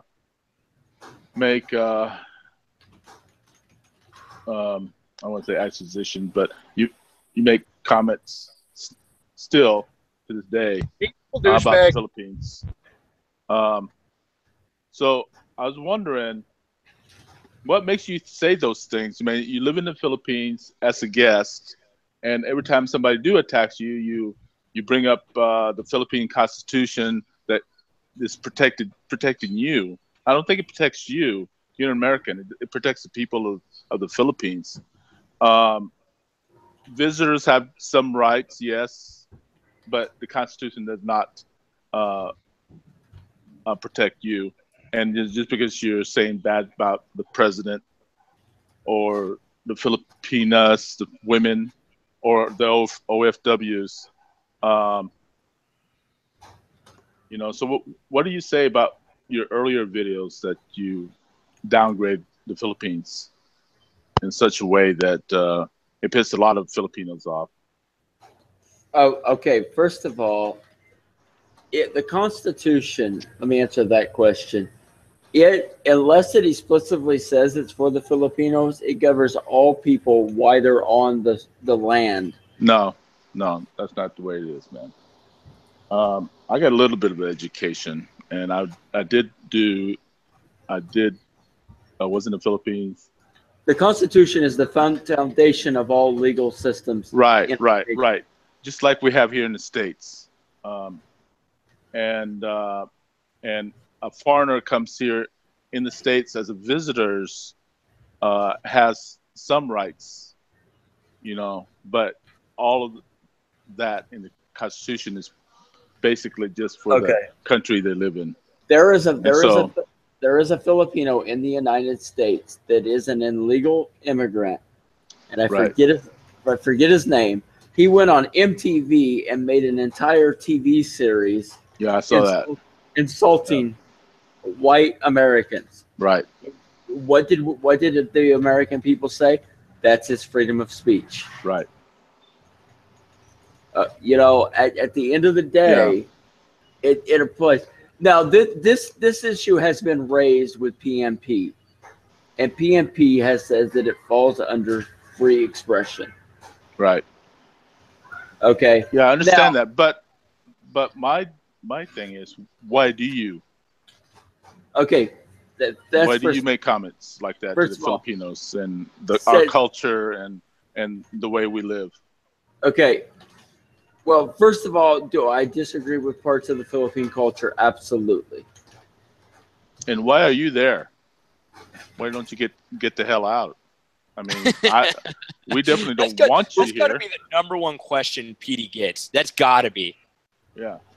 No, that's not the #1 question.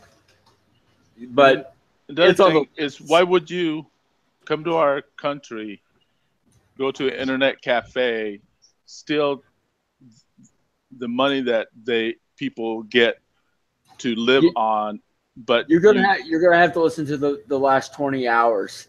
Right. Well, so this is all I want to know personally because I've been attacking you for the last year or so. So basically, and you're in my country, and you do all this stuff, say these things against our president, against our women, you know. So and then plus you steal from us. Hold on.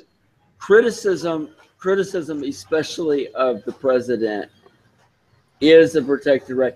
Foreigners. I'm not saying if it's why are you doing? You're missing the point. Yeah, he's asking you why. Why are you saying these things about us, about our Filipino people, in general? And you're just a guest in our country. Okay, I'm gonna leave the guest thing alone because I don't want to have a big debate on that. Don't tell me you're not a freaking citizen of the Philippines. No, I'm a resident. I'm a resident. That's legal. You get legal residence. Yes, I have legal residency here. I don't think so. Anyone. The only people that really get legal residence would be almost like retired military. Once you go past 59 days, you become a resident. That's what the alien. That's what the ACR card does. Right. It means you're a resident. Well, that's a good. What does the ACR card mean? Because I've always been here on a ballot buy-on when I stay long. What for those of you in the chat room or those of you with us right now? What is the ACR card? What does it say actually on the card? What is the status? Is it a tourist visa? Is it ARC or ACR? I thought it was ARC. ACR. It's an ACR card. What does that mean? What is the status? If anyone knows, I don't know. What is the status of that? It certifies you as an alien. Okay. Besides that, can you answer the question? Why do you criticize the people of the Philippines? Okay.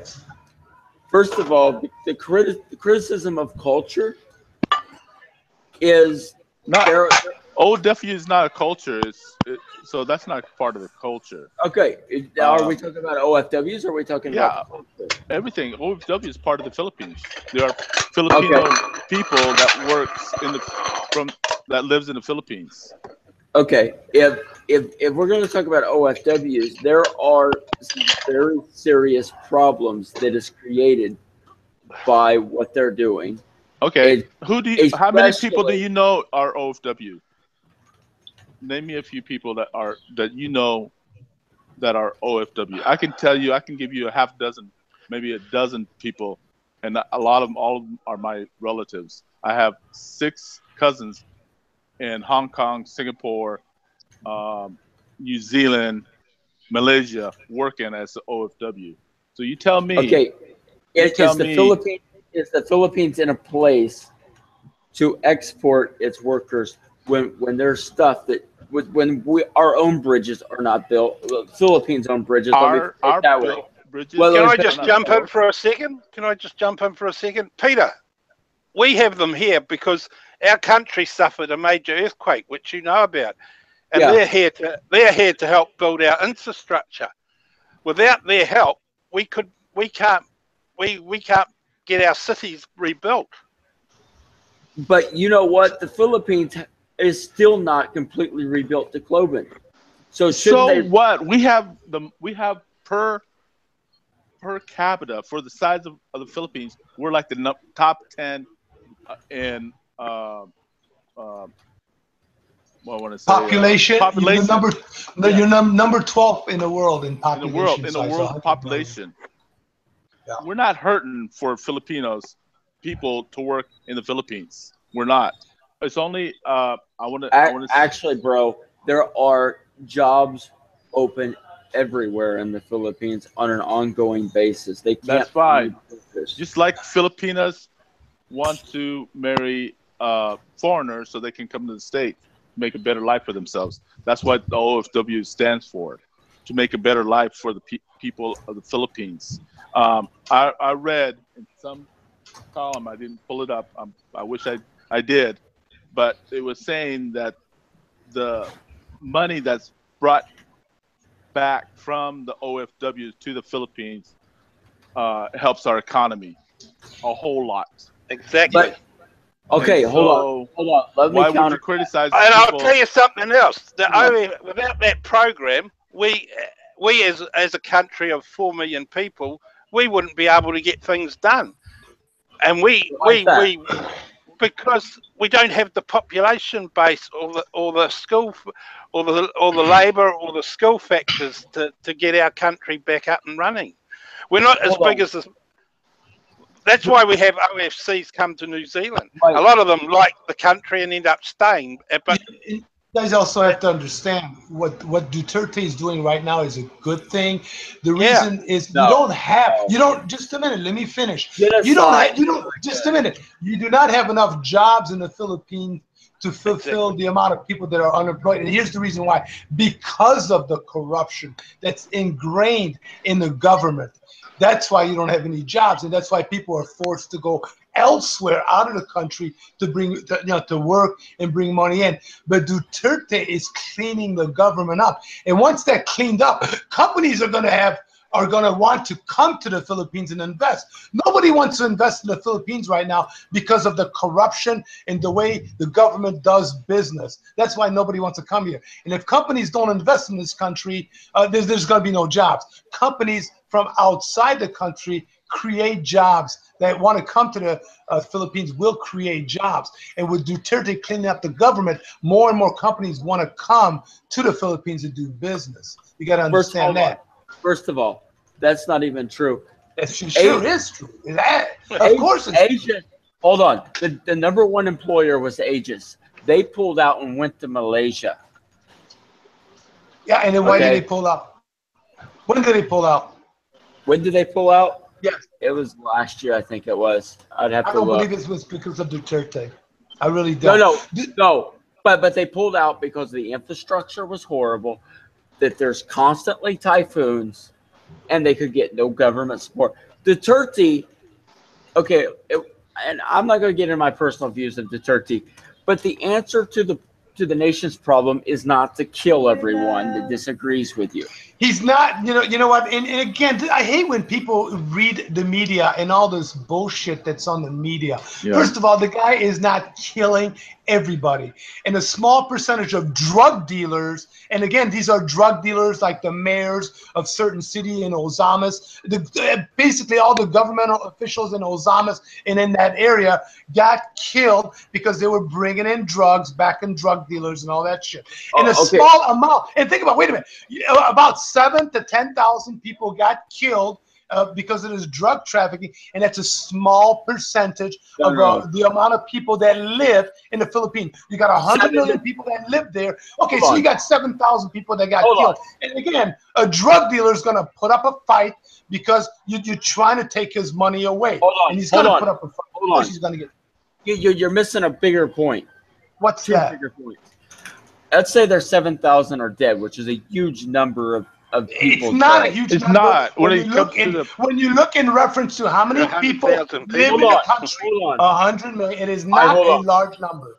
Okay, that's number one. Number two, you're also talking about 30,000 children that are now orphans. And why are they orphans? Tell me why are they orphans? Because their dad is now dead. No, that's not necessarily. There's a lot of reasons why there are orphans in the Philippines. There are orphans, partially, yes, because some of their parents were drug dealers. Wait a minute. Let me finish. 7,000 dead. If you have 7,000 dead. No, you told me why there's people that are orphans. There are kids that are orphans possibly also because parents were killed in a drug war. I agree with you. Americans that come there, or foreigners that come there and knock up these women and just leave. That's another reason why you see a lot of orphans. Hold on. I mean, there's a lot of reasons, Pete. Hold on. What I'm talking about, you have 7,000 dead, and let's assume some guys have 3 to 4 to 5 kids. You're talking 30,000 kids. You can't go by how many kids they have. You don't know. Yeah, you don't know how many single. kids, They could be women, drug dealers. Yeah. I mean, come on, Peter. That's not an excuse. Okay. So what? 7,000. That's the first thing. 7,000. Are you aware, Peter? Are you aware that the Chinese are shifting the drug trades to Malaysia now because they can't? Indonesia. They're shifting the drug trades to Indonesia because it's not profitable for them to be doing drugs in the Philippines. I mean, I'm serious. We just had a big drug raid 2 nights ago in Mindanao. Right. It's not shifted. Drugs are here, and they're going to be here. And it's they're trying to reduce the amount of drugs coming in. It doesn't happen overnight, and it may take at least 1 term of Duterte, and hopefully, if his daughter can get in, a 2nd term to turn a country around. To turn a country around takes at least a couple of presidencies, man. It's not going to happen overnight. This Philippines used to be one of the top countries when it was under Marcos. And since Marcos was knocked out of power, it went down. Bro. The Philippines has not been a power since the 1930s when it was under the U.S., when it was the Pearl of Asia. Correct. The Philippines was a top country in Asia in '85. And during the Marcos reign, it was top country in Asia. Plain and simple. That was the #1 country, the best economy in Asia. And what the hell happened? Once he got knocked out of there, and the Aquino government came in, it went all to hell. Corruption came in. I agree with you in somewhat theory, but I want you to supply me with some sort of a report that under the Marcos administration, that the strongest, and you have this it was better off than Japan. So you have this fact too that you can show us. Report. I'm back. You know, don't know if you that all doesn't matter. Because in 1974, the communists were almost able to take over the country, and that's what Marcos used as the foundation for martial law. Okay, but Marcos did a lot of good. He was domestically, he did a lot of good for that country. I'm not questioning if he did a lot of good. Yes, his wife is from Leyte. I mean, Samar. And he built all those bridges, universities, all that stuff. The universities. I mean, hey. I'm not questioning Marcos did some good, but to say that the Philippines was one of the best economies in Asia, it was at one time, brother. In the 70s, it has not been the top economy since it was American. Japan has always been top for the last 50 years. Yeah. No, I disagree with that. Again, I'm gonna have to disagree with that, brother. But again, show me some evidence. But I mean, let me ask you a question. Why do you think Duterte is a bad president? Why do you think he's a bad president? Well, the extrajudicial killings to start with, but you want to get rid of drug dealers. You know how many people are dying get killed every day here in Chicago? I got 5 to 10 people a day that get killed here every day in Chicago. Mikey 550. Hi, buddy. Hold on. Listen to what I'm about to say. Okay. No, you don't kill them. You know what you do? You rehab them. Dude, these are people that don't want to give up their drug trade. Do you understand? This is not like these aren't like low-level guys selling a bag on a corner. Right. These are not the middleman. Yeah, these are people that are bringing drugs in by the fucking boatloads. Drug lords. And these are politicians. These are people that are well connected in the government. Listen. Hey, how do you think you got to get these people? It's like ISIS. ISIS just don't go away. You got to kill them. Bro, exterminate them. That's what you got to do. Are we having a discussion or an argument? No, I'm not arguing with you. I'm just discussing with you. You're being very, very aggressive for a discussion. Well, you know what? Again, that's just me. That's just my personality, and hopefully you can handle that. But no, what I'm saying is, okay, no, you rehab people. Listen, there was a crackhead, and I think it was in the 70s. It was when he had the problem. He later became the president of the United States. Okay, you know, Pete, let me ask you a question. First of all, remember, in America, you can rehab people. You have the facilities and all that. You have a certain mind frame of Americans that we can rehab these people. We're talking about the Philippines now. You got to put your head, your mind frame in a Filipino mind state. Third world country. Yeah, it's a third world country. It's not like you can walk down the street and, you know, you got street lights everywhere and everything's hunky-dory and nobody's going to fuck with you. It's not like that in the Philippines. I've only been to the Philippines in the last couple years over a half dozen times. So I've never even lived there full time.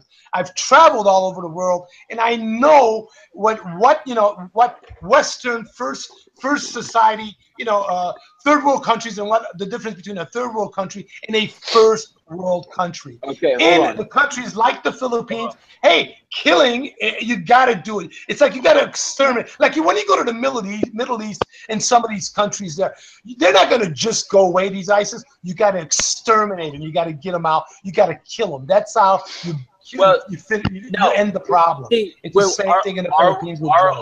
Are we talking drugs or are we talking terrorism? Terrorism, you have no choice. Well, again, I'm just trying to show you. It's the same concept. It's the same concept. No, it's not. It is, Pete. I'm just trying to give you an example with another example. You getting rid of drugs in the Philippines is like getting rid of ISIS in Somalia or whatever. Let me give you some other facts. The same thing. The peso has completely tanked under Duterte. The peso's been going up under Duterte. It's been going up. It's been going up. When Duterte came in, a year ago, it was around 46. It's gone up about 4 or 5 pesos per dollar. That's 10%. Okay, it's better than nothing. It's better than going down. Right. It's at least heading the right way, Pete. Hold on. If it goes down, that's better for the nation. Not necessarily. No. Not necessarily. If it goes now, there's two ways of looking at it. I know what you're doing. You're saying, well, okay, if the peso weakens, because when the dollar goes up, the peso weakens. That means that every time you buy something, every time a Filipino buys something overseas, import something, import costs are going to go up. Cost of food and everything is going to go up. Is that what you're saying, basically? Okay. Is that what you're saying, though, right? Inflation hitting hard. It's costing more now than it did 2 years ago to live here. If you're looking at it that way, but if the guy creates jobs, which that's what he's been doing now, I think he's been doing some work on the infrastructure. So he's creating jobs. At least I know in the military, in the police, he's increasing the sizes of these units. So I know he's creating jobs. When he's creating jobs and he's also giving more money, raises to certain sectors of the economy, that's putting more money in people's pockets, which then will try to spur the economy as they spend more money. First of all, let's establish some facts. There is the president that has given us the most jobs is GMA by far. Okay. And Duterte has recently, and since he's taken office, basically told the BPO sector to go fuck themselves. Okay. Because he doesn't like the fact that the U.S. Congress has criticized the extrajudicial killings. You know what? I think that's the best thing you can do is tell the U.S. to get them fuck themselves. And you know why? Really? Think about it. Well, how much comes out of the U.S. here? Well, just wait. Let me tell you. Let me tell you something. It's not necessarily the best policy to be on the side of the U.S. Okay? Maybe the Russians are giving him a better deal. Maybe the Chinese are giving him a better deal. Why would you want to fight with the Chinese? Think about it. It's a no-win situation. So wouldn't it be better to be friends with the Wait a minute. Wouldn't it be better to be friends with the Chinese? Hold on. No. You got to understand. No, but let me finish, Pete. Let me finish. And I think there's a really big misconception that America is all that. And again, I'm an American, okay? I wasn't born in America, but I lived here in America for the last 50 years, you know, and I know exactly how the system works here.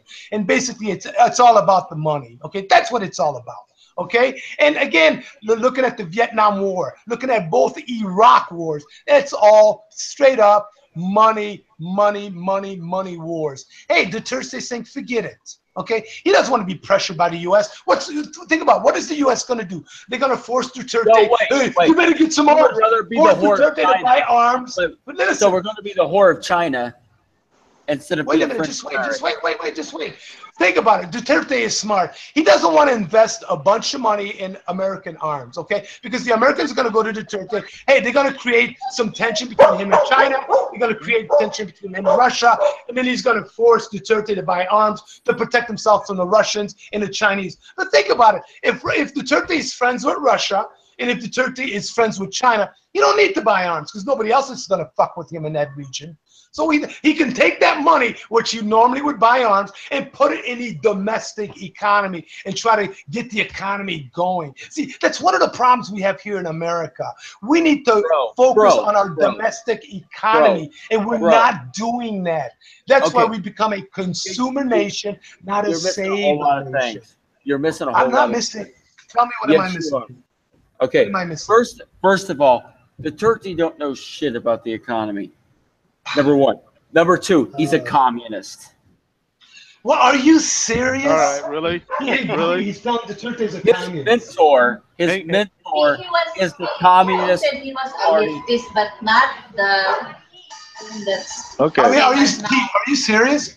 I'm serious. I mean, do you actually think Duterte's a communist? Hey, Seth. He was a leftist, but not a communist. He is like, hey, Roberto, I'm gonna let you take that back. Sorry about that, bro. Yeah. Okay, but hold on. I want to tell you something now. Roberto probably knows about this. Yeah. The nation of Samoa took huge loans out from China. They can't pay them back. China wanted to take the fishing rights away from Samoa and completely empty out their waters. Is that what you want the Philippines to do? To have happen? You know, I think Duterte is doing a good job, and no, he's not a communist. And you keep saying that to Filipinos, we're going to come after you. I mean, I have had very little problems out of Filipinos. Okay, yeah, they don't have, a lot of things. The ones that you disgrace are the people that really don't have ways to find out who you are. In the YouTube community, in the generations who have cell phones and all that stuff, yes, they do. But I guarantee you keep talking bad about the Philippines, our people, our women.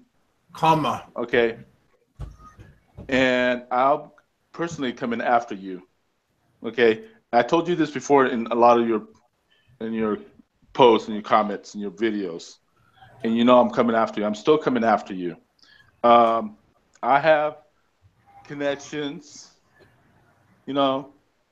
underground connections, and I could pay off the local police to turn their heads while I kick your freaking ass straight out of the Philippines. Okay.